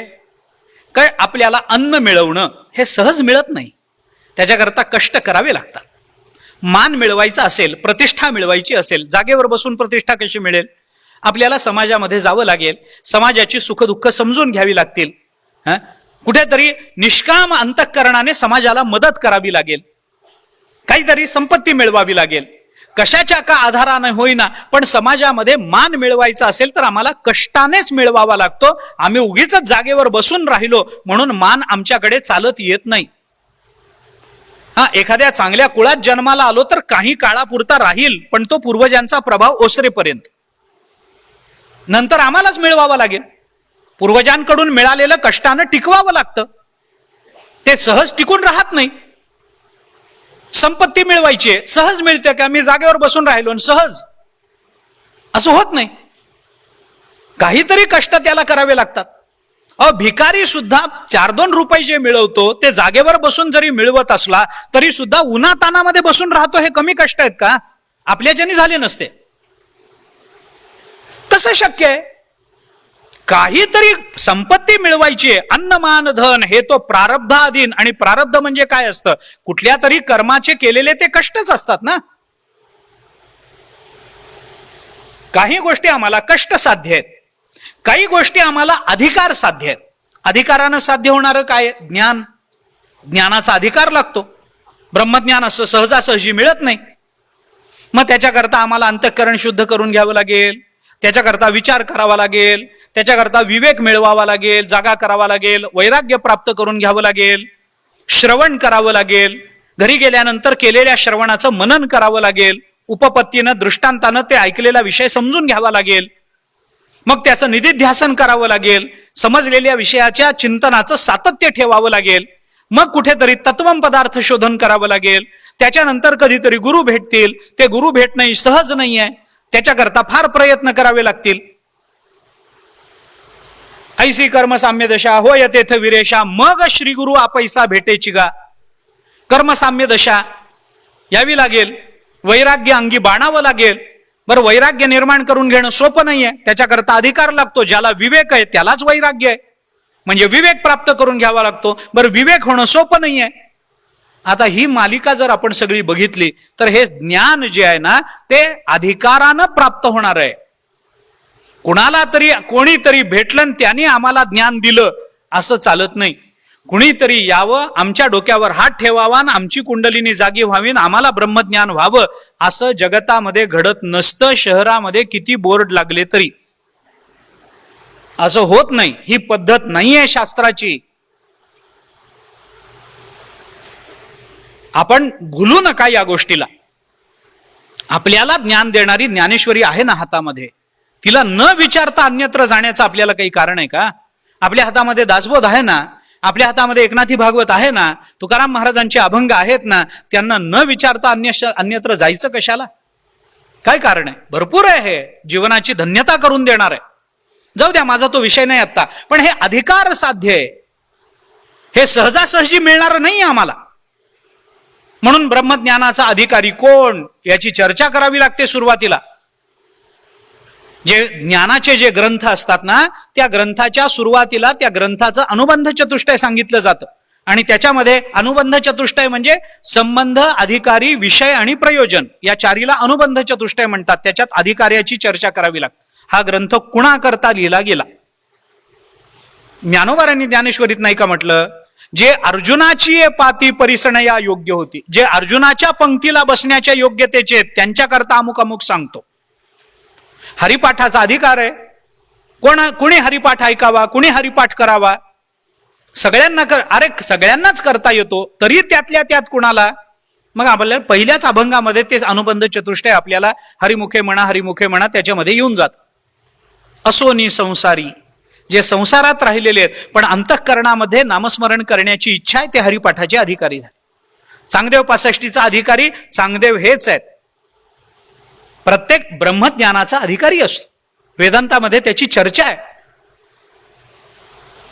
निष्काम कर्माचरण आणि सद्गुरु उपासना यांनी आपल्या अंतःकरणातला मल आणि विक्षेप हे दोन दोष ज्यांनी या साधनाद्वारे घालवलेले आहेत, ज्यांचा आवरण नावाचा तिसरा दोष शिल्लक राहिलेला आहे, आणि त्या दोषाच्या निवृत्ती करता जो साधन चतुष्टय संपन्न झालेला आहे तो ब्रह्मज्ञानाचा अधिकारी समजला जातो वेदांतात. ब्रह्मज्ञान सहज मिळत नाही, त्याच्याकरता अधिकार असावा लागतो. म्हणजे काही गोष्टी सहज साध्य आहेत, काही गोष्टी आपल्याला कष्ट साध्य आहेत, काही गोष्टी किंवा प्रयत्न साध्य आहेत, काही गोष्टी आपल्याला अधिकार साध्य आहेत, आणि काही गोष्टी मात्र कृपा साध्य आहेत. याच्यातली भक्ती ही कृपा साध्य आहे, बाकीचं सगळं एका बाजूला आणि कृपा साध्यता एका बाजूला. भक्ती कृपा साध्य आहे. आम्ही किती प्रयत्न केले म्हणजे आम्हाला परमात्मा कृपा करेल आमच्यावर, काही सांगता येत नाही.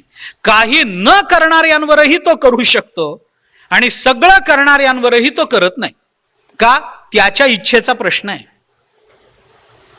इच्छा आहे, भगवंताची कृपा आहे ती. शेवटी भगवान कृपा करतीलच, काय सांगता येईल. 5 वर्षाच्या ध्रुवावर करू शकतात आणि 1400 वर्षाच्या चांगदेवांना 1400 वर्षापर्यंत तसेच ठेवू शकतात. काय सांगतायत? काही असा निश्चित नियम नाही. भगवंताची कृपा कधी होईल? कधीही होईल. त्याच्या मनात असेल त्या वेळेला होईल. कुणावर होईल? कुणावरही होईल. काय माहिती? आपण सजग असलं पाहिजे, ही गोष्ट नक्की आहे. आपण उघडं असलं पाहिजे. ती कृपा स्वीकारण्याकरता आपले दरवाजे उघडे पाहिजे. नाहीतर तो कृपा करायचा आणि आपण दरवाजे लावून बसलेलो असायचं, त्याला काही अर्थ नाही. एक आंधळ्याची गोष्ट सांगतात. त्या एका आंधळ्याला राजाने बघितलं, कीव आली म्हणून आंधळ्याला सांगितलं, उद्या दरबारात या, मी तुम्हाला काहीतरी देईन असं की तुमचं दारिद्र्य जाईल. त्याला बरं वाटलं. त्या आंधळ्याला डोकं खाजवायची सवय होती. मग आता दरबारात जायचं तर कसं जायचं? बरोबर कोणी नाही. एकाला सांगितलं, मला दरबारात जायचं. तो म्हणला, जा सरळ मार्गाने जा. तुम्ही घ्या, मला माझं काम आहे, नोकरीवर उशिरा जाईन तर माझा पगार कापला जाईल, मला नकोय. तुमचं तुम्ही जा, सरळ मार्गाने जा. तिथपर्यंत गेला. अजून एकाला विचार, मला दरबारात जायचं, मला वेळ नाही. मग काय करू? त्याने सांगितलं, एक काम करा, मी तुमचा हात भिंतीला लावून देतो. त्या भिंतीला, ही सगळी राजवाड्याची भिंत आहे, भिंतीला चाचपडत जा, दरवाजा आला की मध्ये घुसा. तो आंधळा निघाला, नेमका दरवाजा आला की डोकं खाजवायचं, ते नेमकं पुढे जायचं. पुढे गेलं की पुन्हा भिंत, पुन्हा फिरून यायचा, दरवाजा आला की. आमचं तसं होऊ नये. नेमका दरवाजा येईल आणि आम्ही कुठंतरी डोकं खाजवत बसू, ती कृपा वाया जाईल. भगवान तयार आहेत, कृपा करायलाच बसलेले आहेत. आमचे दरवाजे उघडे पाहिजे. याच्याकरता गीतेत आलेला शब्द सांगू. श्रद्धावान लभते ज्ञानम तत्पर. तत्पर राहणं, गीतेने वापरलेला शब्द तो आहे, तत्पर. तत्पर राहणं म्हणजे काय? एखादा नोकर फार तत्पर आहे असं आपण म्हणतो. तत्पर आहे म्हणजे काय? तत्पर आहे म्हणजे मुखातून आज्ञा निघाली की शब्द खाली पडू देत नाही, वरच्यावर झेलतो, त्याला तत्पर म्हणतात. तसं भगवंताची कृपा आली तर वाया जाऊ न देता ती कृपा प्राप्त करून घेणारा, त्याला तत्पर असा शब्द वापर. काल्याच्या प्रसंगामध्ये, आता हे खूप विस्तार होईल याचा. काल्याच्या प्रसंगामध्ये आहे, भगवंतानी गोपाळांना सांगितलं, तुम्ही असे एकमेकांच्या वर तिघे उभे राहा. शिंके लावियले दुरी, होतो तिघांचे मी वरी. तुम्ही वारे दोहीकडे, मुख पसरोनी गडे. तुम्ही दोन्ही बाजूला उभे राहा, मी वर जाऊन शिंक फोडणार आहे, त्याच्यातला माल, त्याच्यातलं लोणी मी तुम्हालाच वाटणार आहे. पण तुम्ही कसे राहायला पाहिजेत? मुख पसरोनी गडे. तुम्ही आ करून उभं राहा, नाही तर मी वरून लोण्याचा गोळा टाकायचा आणि नेमके तुम्ही तोंड बंद करेल, वाया जाईल ते. तुम्ही आ करा, आ करून उभे राहा, आ करून. मग कायम आ करून उभं राहा, म्हणजे कधी माझ्या हातून लोणी येईल आणि कधी कोणाच्या तोंडात जाईल सांगता येत नाही. माझी इच्छा आहे, मी उजवीकडे फेकेन, डावीकडे फेकेन, तुम्ही आ करून उभं राहा. ते भगवंतानी आ म्हणून सांगितल्यानंतर मग लोक प्रवचनामध्ये आ असं करायला लागतात. असं म्हणतात भाऊ, खरं खोटं माहित नाही मला, असं म्हणतात. कारण कधी कृपा होऊ शकते. भगवंतानी सांगितलंय मुख पसरोनी उभे राहा. तत्पर राहिलं पाहिजे. भक्ती ही कृपा साध्य आहे. काय केलं म्हणजे भक्ती करता येईल? काही सांगता येत नाही. ज्ञान प्राप्त झालं म्हणजे भक्ती होईल, काही सांगता येत नाही. कर्म केलं म्हणजे भक्ती होईल, काही सांगता येत नाही. भक्ती ही या सगळ्यापेक्षा वेगळी, सगळ्याच्या पुढे आहे. हा, भक्ती केल्यानंतर ज्ञान येईल हे सांगता येईल. कारण कृपा झाली म्हणलं की ज्ञान येईलच ना. भगवान वाटेल ते देतील, मोक्षही देतील, मग अजून काय ज्ञान व्हायचं राहिलं? भगवंताची कृपाच जर व्हायची आहे तर ती कधी होईल, कशी होईल, कुणावर होईल, काही सांगता येत नाही. भल्या भल्यांवर झाली नाही. आणि भागवत जर बघितलं तर गोपाळांना काय कळत होतं? एकादश स्कंद बघा तुम्ही. उद्धवाला मी गोपाळांवर कृपा का केली, गोपाळांवर माझं प्रेम कसं आहे, हे जे भगवंतानी सांगितलं ना एकादश स्कंदामध्ये, त्याच्यामध्ये गोपाळ कोण आहेत? ते काही शिकलेले आहेत? ते फार मोठी डिग्री घेऊन आलेले आहेत भगवंताजवळ. अरे काय कळतं त्यांना? आखूड धोतर, शेणकाडी करणारी पोरं, गवळीयाची ताकपिरे कोण पोरे सांगली म्हणतात तुकाराम महाराज. काय कळत होतं त्यांना? काय कळत होतं? काही वेदाचे शब्द कळत होते, वेदाचा अर्थ कळत होता? काय कळत होतं त्यांना? त्यांना गायी कशा वळाव्यात, धार कशी काढावी, दूध दही कसं विकावं, अमुक कसं करावं, खेळावं कसं, बैलामध्ये भांडण लागलं तर ते सोडवावं कसं, गायींना पाणी कसं दाखवावं, अमुक हे त्यांना माहिती होतं. हाक कशी मारावी गायीला, त्याचं एक शास्त्र आहे, ते त्यांना कळत होतं. पण भगवंतानी कृपा करावी असं काय होतं? काहीच नव्हतं, काहीच नव्हतं. मग तरी भगवंतानी कृपा केली ना. कोणती डिग्री घेऊन आली सांगा ना? या गोपिकांच्या जवळ कोणत्या विद्यापीठाच्या पदव्या होत्या? काही नव्हतं, काही नव्हतं. पण तरी सुद्धा भगवंतानी त्यांच्यावर कृपा केली. काय बघून केलं? काही नाही, त्यांचं शुद्ध अंतःकरण बघून केली, भगवंताचं लागलेलं वेड बघून केली. त्याच्याकरता भगवंतानी बाकी काही बघितलं नाही. भगवान कृपा करतात, पण ती कुणावर करतील, कधी करतील, कशी करतील, काही सांगता येत नाही. मग आमच्यावर कृपा नाहीच का? अहो, आत्ता एवढी 2 वर्ष अशी वेडी वाकडी जाऊन सुद्धा यावर्षी आपण प्रवचनाला या खुर्चीत 2-2 तास बसू शकतो. ही कृपा नाहीये का? आमच्यावरही आहेच आहे, आम्हाला कळत नाहीये ही आमची अडचण. कृपा आहेच आहे, कोणत्या रूपाने होईल सांगता येत नाही. म्हणून दोन्ही प्रकार आहेत. ह्याचा विस्तार खूप होईल, मला भीती तीच आहे. अर्जुनावर कृपा केली की नाही? केली. सुग्रीवावर केली की नाही? केली. प्रल्हादावर केली की नाही? केली. अशी उदाहरणं खूप आहेत. मारुतीरायांवर केली की नाही? केली. सुदाम देवावर केली की नाही? केली. स्पष्ट समोर उभं राहून, त्यांना स्पर्श करून, त्यांना हात लावून त्यांच्यावर कृपा झाल्या आहेत. त्यांच्याशी संवाद साधून त्यांच्यावर कृपा झाल्या आहेत. महाभारताने चिंतन करताना म्हटलंय, मी मागे बोललो असेल, कदाचित पुनरुक्ती झाली तर क्षमा करा, पण महाभारताने असं म्हटलंय की भक्तांना सांभाळणारा परमात्मा भक्तांना जेव्हा सांभाळतो तेव्हा तुकाराम महाराज म्हणतात तसं मागे पुढे उभा राहे सांभाळीत, आलिया आघात निवारावे, असं म्हटलंय. मागे पुढे उभा राहून तो सांभाळतो. सुग्रीवाच्या मागे उभा राहा, अर्जुनाच्या पुढे पायीकू पाठीशी घातला, आपण पुढा राहिला. पुढे उभं राहून अर्जुनाला सांभाळ.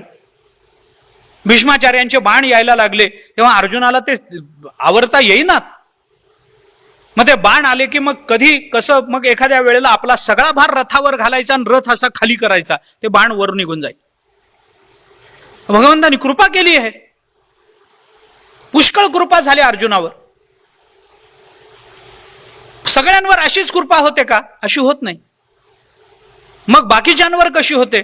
त्याला महाभारताने चिंतन करताना म्हटलंय, न देवा दंडमादाय रक्षंती पशुपालवत यंतु रक्षितुम इच्छन्ति बुद्ध्या संविभजन्ति तम.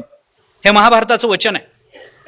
महाभारत म्हणतं सगळ्यांनाच भगवान हातामध्ये तलवार काठी गदा घेऊन, सर्व धनुष्यबाण घेऊन सगळ्यांना सांभाळत नाही, ते भक्तांना सांभाळतो. मग आपल्याला कसा सांभाळतो? आपल्याला सांभाळण्याकरता भगवान समोर येत नाहीत. मग जे संकट आपल्या जीवनामध्ये निर्माण झालेलं असतं त्या संकटातून बाहेर पडण्याची बुद्धी परमात्मा देतो ना, आम्हाला सांभाळत असतो. ही कृपाच आहे ना भगवंताची. त्या प्रसंगामध्ये आम्हाला बाहेर पडण्याची बुद्धी झाली ना.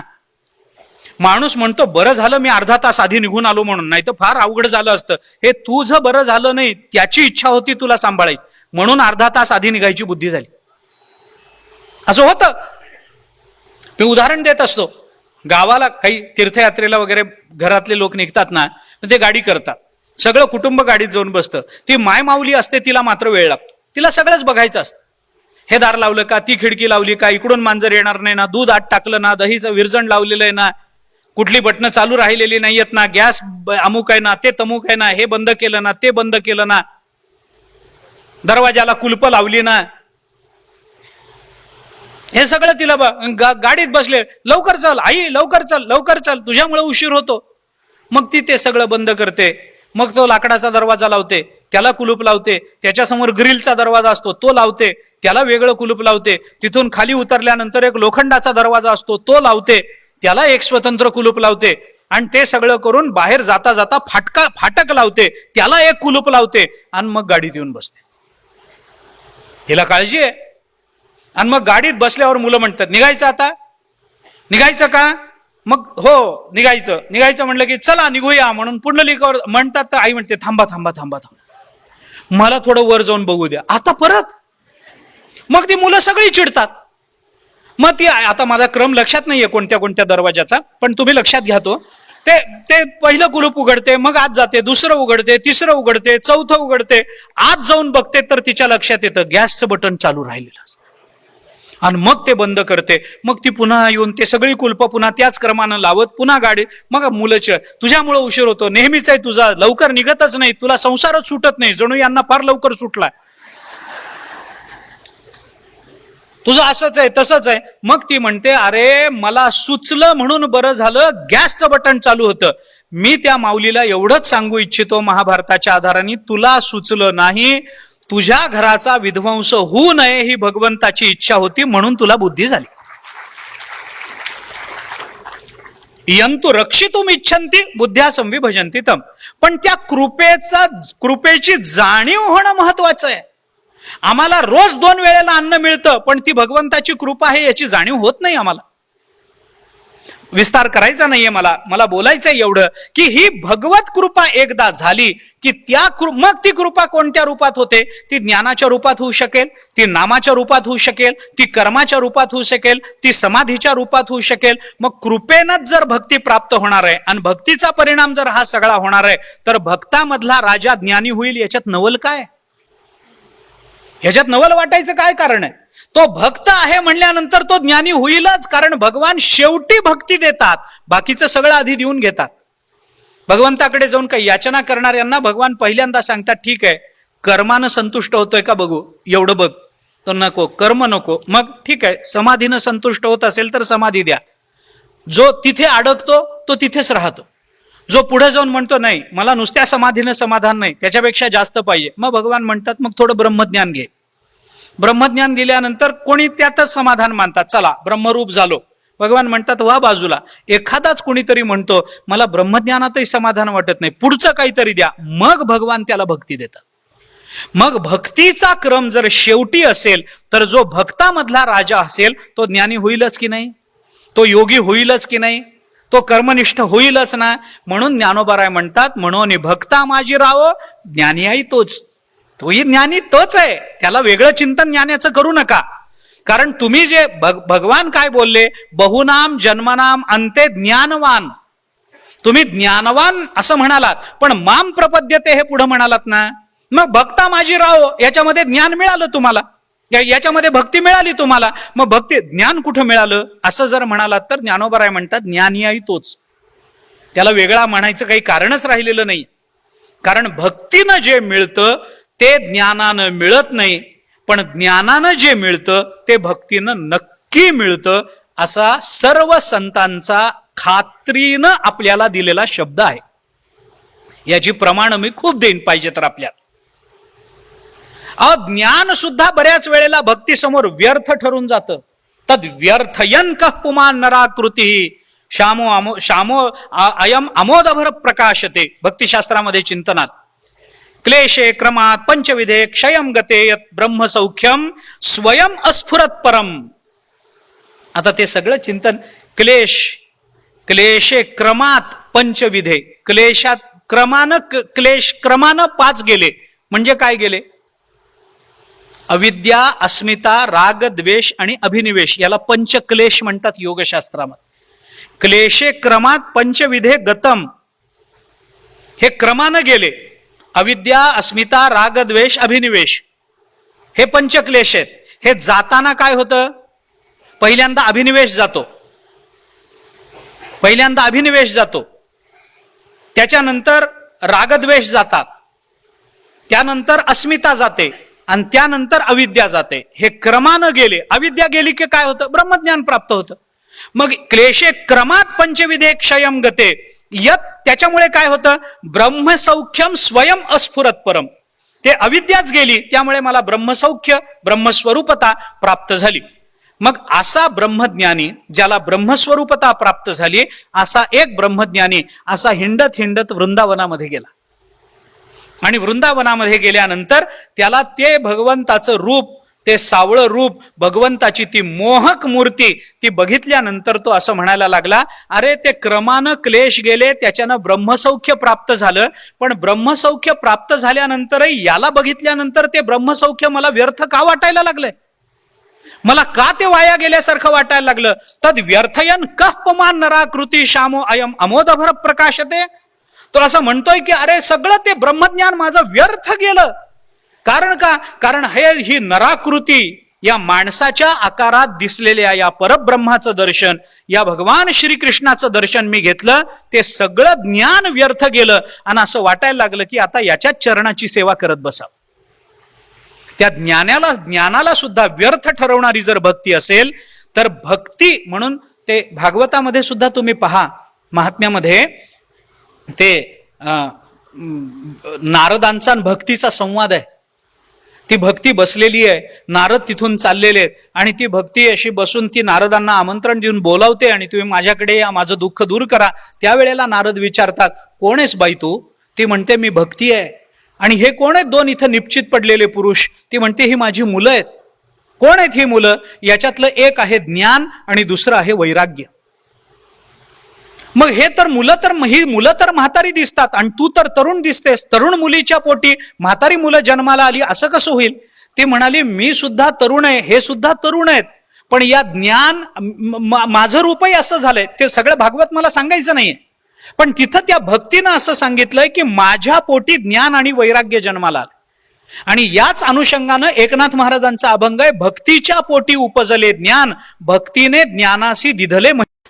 भक्तीच्या पोटी ज्ञान आहे.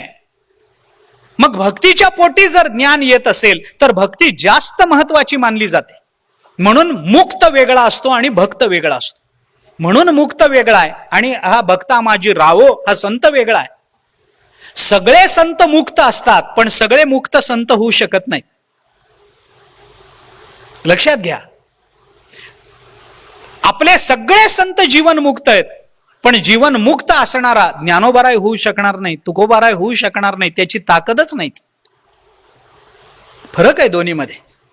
मी साधा फरक सांगत असतो, अनेक वेळेला सांगतो मी, मला आवडतो हा फरक सांगायला. संत आणि मुक्त याच्यामध्ये एक फार साधा फरक आहे.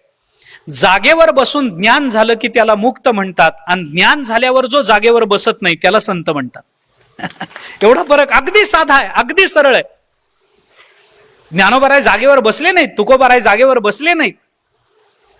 या सगळ्या जगाला ते ज्ञान वाटत फिरले. सेवितो हा रस वाटितो आणि का, घ्यारे होऊ नका रानभरी, विटेवरी ज्याची पाऊले समान, तोची एकदान शूरदाता.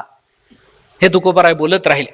या करता म्हणून हे ज्ञान आहे ही गोष्ट खरी आहे, पण तो भक्ता माझी रावो आणि ज्ञानिया तोची, आणि तोच ज्ञानी आहे असं सांगितलं गेलं. आता हे तोच, आता कितीतरी उदाहरणं आपण थोडंसं भक्तिशास्त्रामध्ये जर गेलो ना, तर भक्तिशास्त्रामध्ये त्या मानानं ज्ञान सुलभ आहे पण भक्ती दुर्लभ आहे. आता मला पुन्हा कालचा विषय आणून त्याचा समारोप करावा लागेल. समहात्मा सुदुर्लभा, तो महात्मा कोण आहे? तो ज्ञानी नाहीये, तो भक्ता माझी राहो असल्यामुळे तो जो ज्ञानी झालेला आहे तो सुदुर्लभ. का दुर्लभ आहे? कारण त्या मानानं ज्ञान सुलभ आहे, भक्ती दुर्लभ आहे. भक्ती दुर्लभ आहे. भगवान ज्ञान देतात, नाही देत नाहीत असं नाही. म्हणून मी म्हटलं ना, पटकन एखाद्याला मागितलं तर ज्ञान देतील. मुक्तिम ददाति करहिचित स्म न भक्ती योगम, भागवतातला शब्द. भागवतामध्ये भगवान शुकाचार्य बोलून दाखवतात, मुक्तिम ददाति करहिचित, एखाद्याला मुक्ती पण देऊन टाकतील, पण न भक्ती योगम, पण भक्ती मात्र कुणाला देत नाही. त्या आता भागवतच निघालंय तर भागवतातलंच सांगतो. पहिल्या स्कंधामध्ये कुंतीचा आणि भगवंताचा संवाद आहे. त्यामध्ये कुंती माता भगवंताला तुम्ही अवतार का धारण करता याच्या संबंधानं एक गोष्ट बोलून दाखवते. कुंती मातेच्या मुखातले शब्द आहेत. कुंती माता भगवंताला असं म्हणते की तुम्ही अवतार का धारण करता? नाही, असं झालं, ते धर्माला ग्लानी आली, अमुक झालं, ते सज्जनांचं रक्षण, दुष्टांचं निर्दालन, ते तर एक कारण झालं देवा, पण माझ्या दृष्टीने मी सांगू तुम्ही का अवताराला येता ते? म्हणे सांग, तुला काय म्हणायचंय? कुंती मातेने तिथं सांगितलंय, तथा परमहंसानाम मुनीनाम अमलात्मनाम भक्तियोग विधानार्थम कथम पश्येमहि स्त्रियः. कुंती माता बोलते, तुम्ही का अवताराला येता सांगू देवा? हे परमहंस मुनी अमलात्मन, ज्यांच्या अंतःकरणाचा मल निघून गेलेला आहे, ज्यांचं मन शांत झालेलं आहे, परमहंस पदवीला प्राप्त झालेले हे सगळे जे ब्रह्मज्ञानी आहेत ना, यांना भक्तीला लावावं म्हणून तुमचा अवतार झाला.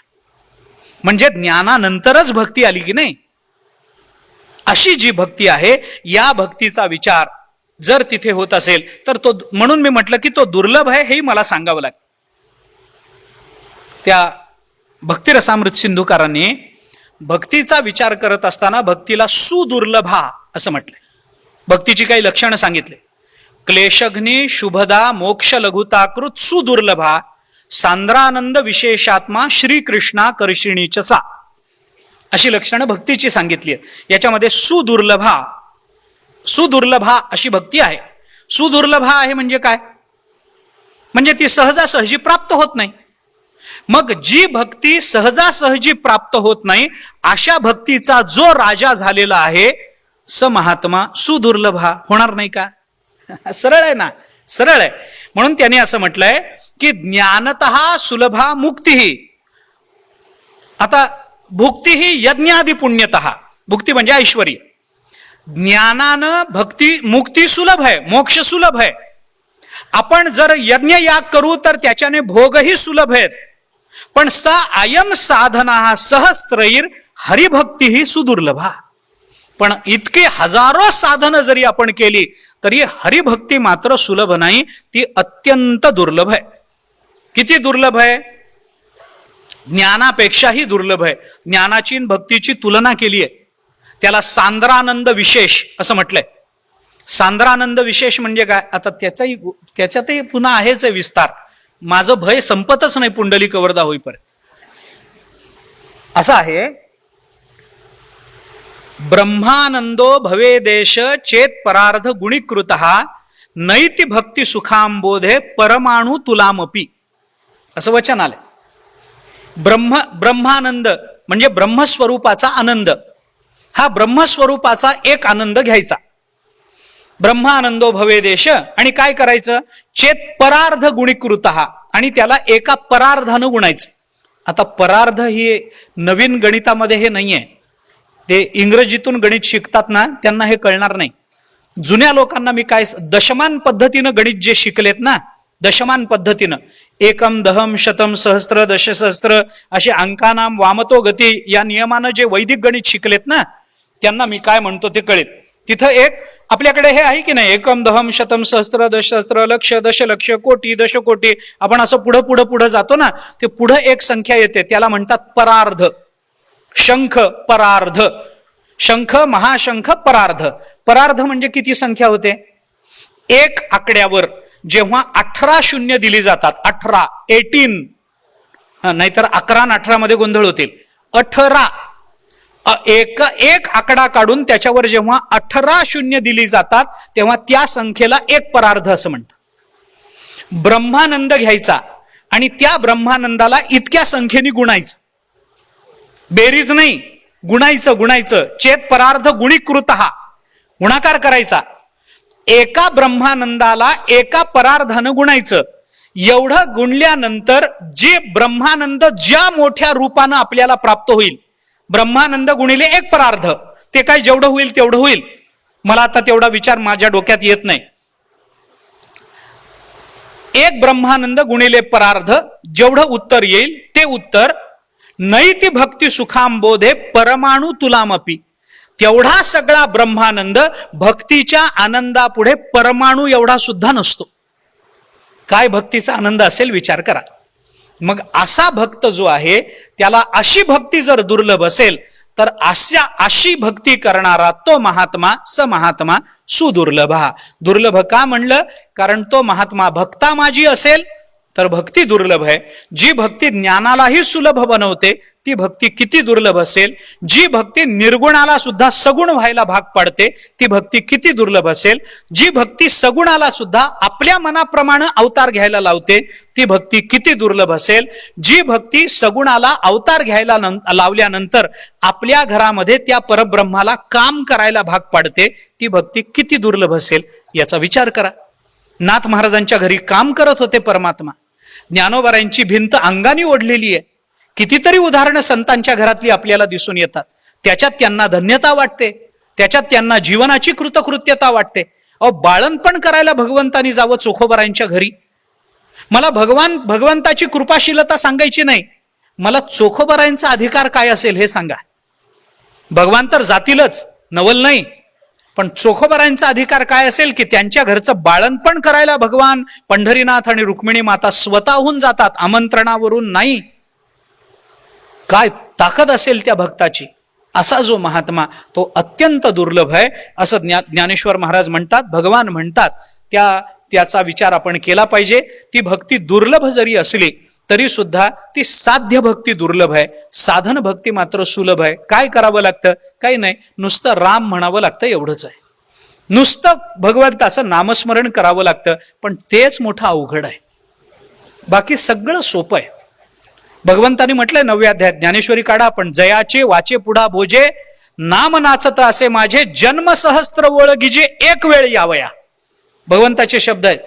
माझं नाव मुखाला यायला हजारो जन्माचं पुण्य एकत्रित करावं लागतं, तेव्हा आलं तर माझं नाव तोंडाला येईल, नाहीतर येईलच याची शाश्वती नाही. राम म्हणता आलं नाही हो कुणाला, मरा म्हणावं लागलं.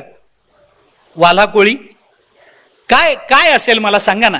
राम आणि मरा याच्यामध्ये काय फरक आहे मला सांगा. शब्दाचा उच्चारच जर डोळ्यासमोर ठेवायचा असेल तर मरा म्हणणाऱ्यांना रा म्हणता येतं, पण राम म्हणणाऱ्यांना रा म्हणता येत नाही. काय तर्क आहे का हा? कुणाच्या बुद्धीला पटेल?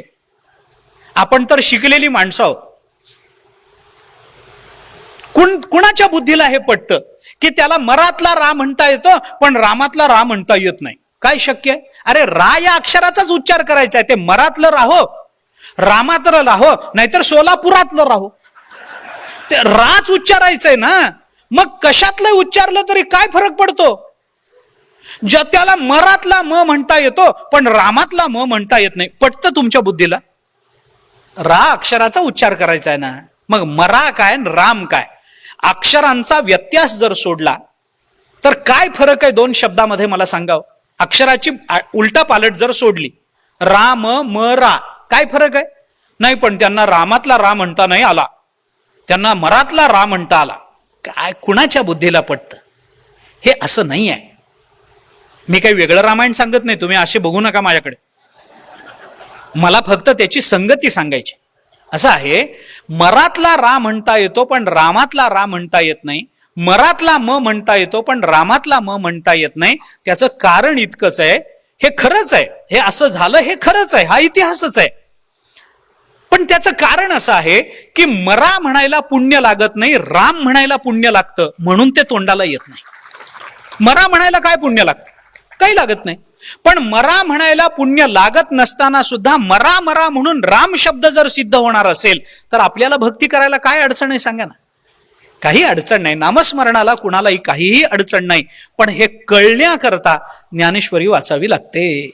हे कळण्याकरता गाथा वाचावा लागतो. याच्या पलीकडे काही दुसरा मार्ग आज जगताच्या पाठीवर उपलब्ध नाही. संत वाङ्मयाचं परिशीलन करू तरच आपलं जीवन धन्य होण्याची शक्यता आहे. नाही तर माणूस म्हणून जन्माला येऊनही मनुष्यत्व सिद्धी होण्याची शक्यता नाही. तुम्हाला जे वाङ्मय वाचायचंय ते पण संत वाङ्मय. कुणाला ज्ञानेश्वरीत गोडी वाटते, कुणाला गाथ्यात वाटते, कुणाला दासबोधात वाटते, कुणाला मानसात वाटते, कुणाला एकनाथी भागवतात वाटते. जे वाङ्मय प्रिय वाटेल ते वाङ्मय वाचण्याची सवय लागणं हेच आपल्याला भक्ती प्राप्त होण्याचा अतिशय प्रशस्त मार्ग म्हणून हेच साधन स्वीकारता येईल. दुसरं कोणतं साधन नाही. जबरदस्तीनं बसून नामस्मरण करा म्हणलं तरी लोक करत नाहीत. थोडंसं आपण त्याच्या बाबतीत सजग झालं पाहिजे. स्वतःच्या जीवनाचा आणि आपल्या जीवनावर होणाऱ्या भावी परिणामाचा विचार करून थोडंसं नामस्मरण प्रवृत्त होणं ही आपल्या सगळ्यांची आवश्यकता आहे. ज्यांनी नामस्मरण सुरू केलेलं आहे त्यांनी वाढवलं पाहिजे. जे वाढवतायत त्यांनी संख्येकडे लक्ष नाही दिलं पाहिजे. आणि जे करतच नाहीत त्यांनी सुरू मात्र अवश्य केलं पाहिजे. पण ते प्रेमानं व्हायचं असेल तर ज्ञानेश्वरी गाथा वाचलेच पाहिजे. याच्या पलीकडे दुसरा कोणता मार्ग नाही. म्हणून आपण त्या वाङ्मयाकडे प्रवृत्त व्हावं अशी अंततोगत्वा सर्वांच्या चरणी प्रार्थना करतो. या विषयाला मला किती न्याय देता आला आणि मी काय बोलू शकलो हा मुद्दा गौण आहे. कारण ज्ञानोबारायांचे शब्द आहेत, न्याय देणारे आपण कोणी नाही आहोत. ते जेवढे खाली खाली खाली आपण जात जाऊ तेवढं ते अधिक खोल आहे असं आपल्या लक्षात येत राहील. म्हणूनच आपल्याला 3 दिवसाची मर्यादा दिलेली असते. जेवढं खाली जाता येईल तेवढं जाण, पटकन वर या. कारण जास्त खाली गेलो आणि वर नाही येता आलं तर करायचं काय? याच्याकरता म्हणून 3 दिवसाची मर्यादा अतिशय उत्तम. मर्यादेत आपलं चिंतन आपल्याला मांडता आलं. न्याय मी देऊ शकत नाही. ज्ञानोबारायांचे शब्द आहेत, समुद्राहुनी खोल अर्थभरीत असं त्यांनीच म्हटलंय. ते त्यांच्याच शब्दाला लावणं फार महत्वाचं आहे. त्यामुळं त्या शब्दाच्या आधारानं, भगवंताच्या शब्दाच्या आधारानं जेवढा विचार करणं मला आवश्यक वाटलं तेवढा विचार मी आपल्या समोर बोलून दाखवला. अर्थात त्याच्यातलं जे उचित आहे ते आपण स्वीकाराल, जे अनुचित आहे त्याचा त्याग कराल. याच्यावर माझा स्वतःचा विश्वास आहे. कारण तुम्ही सजग श्रोते आहात, बुद्धिमान श्रोते आहात. काय ऐकावं काय ऐकू नये याचा विवेक, याचं तारतम्य आपल्या सर्वांच्या ठिकाणी आहे. याच्यावर माझा स्वतःचा विश्वास आहे. कारण मी अनेक वर्ष ही प्रवचनमाला करत आलेलो आहे आणि काही विषय पुन्हा पुन्हा यायला लागले की तुमच्या चेहऱ्यावरचे भाव, मला हे तुम्ही मागे सांगितलेलं आहे, असं जे दिसतं त्याच्यावरून मी हे ओळखू शकतो की श्रोते काय लक्षात ठेवतात आणि श्रोते किती चिकित्सक आहेत. त्यामुळे जेवढं मला सांगता येणं शक्य होतं तेवढे माझ्या बुद्धीनं सांगण्याचा मी प्रयत्न केलाय. मी प्रतिवर्षी सांगतो त्याप्रमाणे याही वर्षी सांगतो की चाळणीसारखं न ऐकता सुपासारखं ऐका. चाळणी कोंडावर ठेवून पीठ सगळं खाली टाकून देते, सूप मात्र सगळं वाईट आहे ते पुढे झटकून देतं आणि चांगलं मागे ठेवून घेतं. तसे आपले कान सुपासारखे करून आपण सुपाच्या वृत्तीनं ऐकण्याचा प्रयत्न केला पाहिजे. तसं आपण ऐकाल याच्यावर विश्वास आहे. आणि ही त्रिदिवसीय सेवा जी माझ्याकडून यथामती यथाशक्ती जी भगवंतांनी करून घेतली ती भगवंताच्या, संतांच्या आणि अर्थात तुम्हा सर्व श्रोत्यांच्या चरणी समर्पित करतो. वाणीला विराम देतो. पुंडलिक वरदे हरी विठ्ठल, श्री ज्ञानदेव तुकाराम विठ्ठला विठ्ठला विठ्ठला विठ्ठला विठ्ठला विठ्ठला. सोलापुरातील सर्वात मोठे प्लायवूड, लॅमिनेट्स आणि सॅनिटरी वेअरचे showroom Lords plywood and laminates, Century plywood, Green plywood, Kit plywood, विंग वॅंग प्लायवूड या नामांकित कंपन्यांचे एकमेव distributor. Laminate, Corian, stone veneer, अँडला बेस्टा, charcoal designer, acrylics designer laminates, कोलार या अमेरिकन कंपनीचे एक्सक्लुझिव्ह आणि प्रीमियर रेंजमधील सॅनिटरी वेअर उपलब्ध. आता पुणे, मुंबई, हैदराबादच्या दरात वरील साहित्य सोलापुरात उपलब्ध. कोणतेही फर्निचर घेण्यापूर्वी एक वेळ शोरूमला अवश्य भेट द्या. Lords plywood and laminates, WIT college समोर, दत्तनगर, सोलापूर. संपर्क नितेश मोहन सचदेव. मोबाईल 95 11 87 99 61.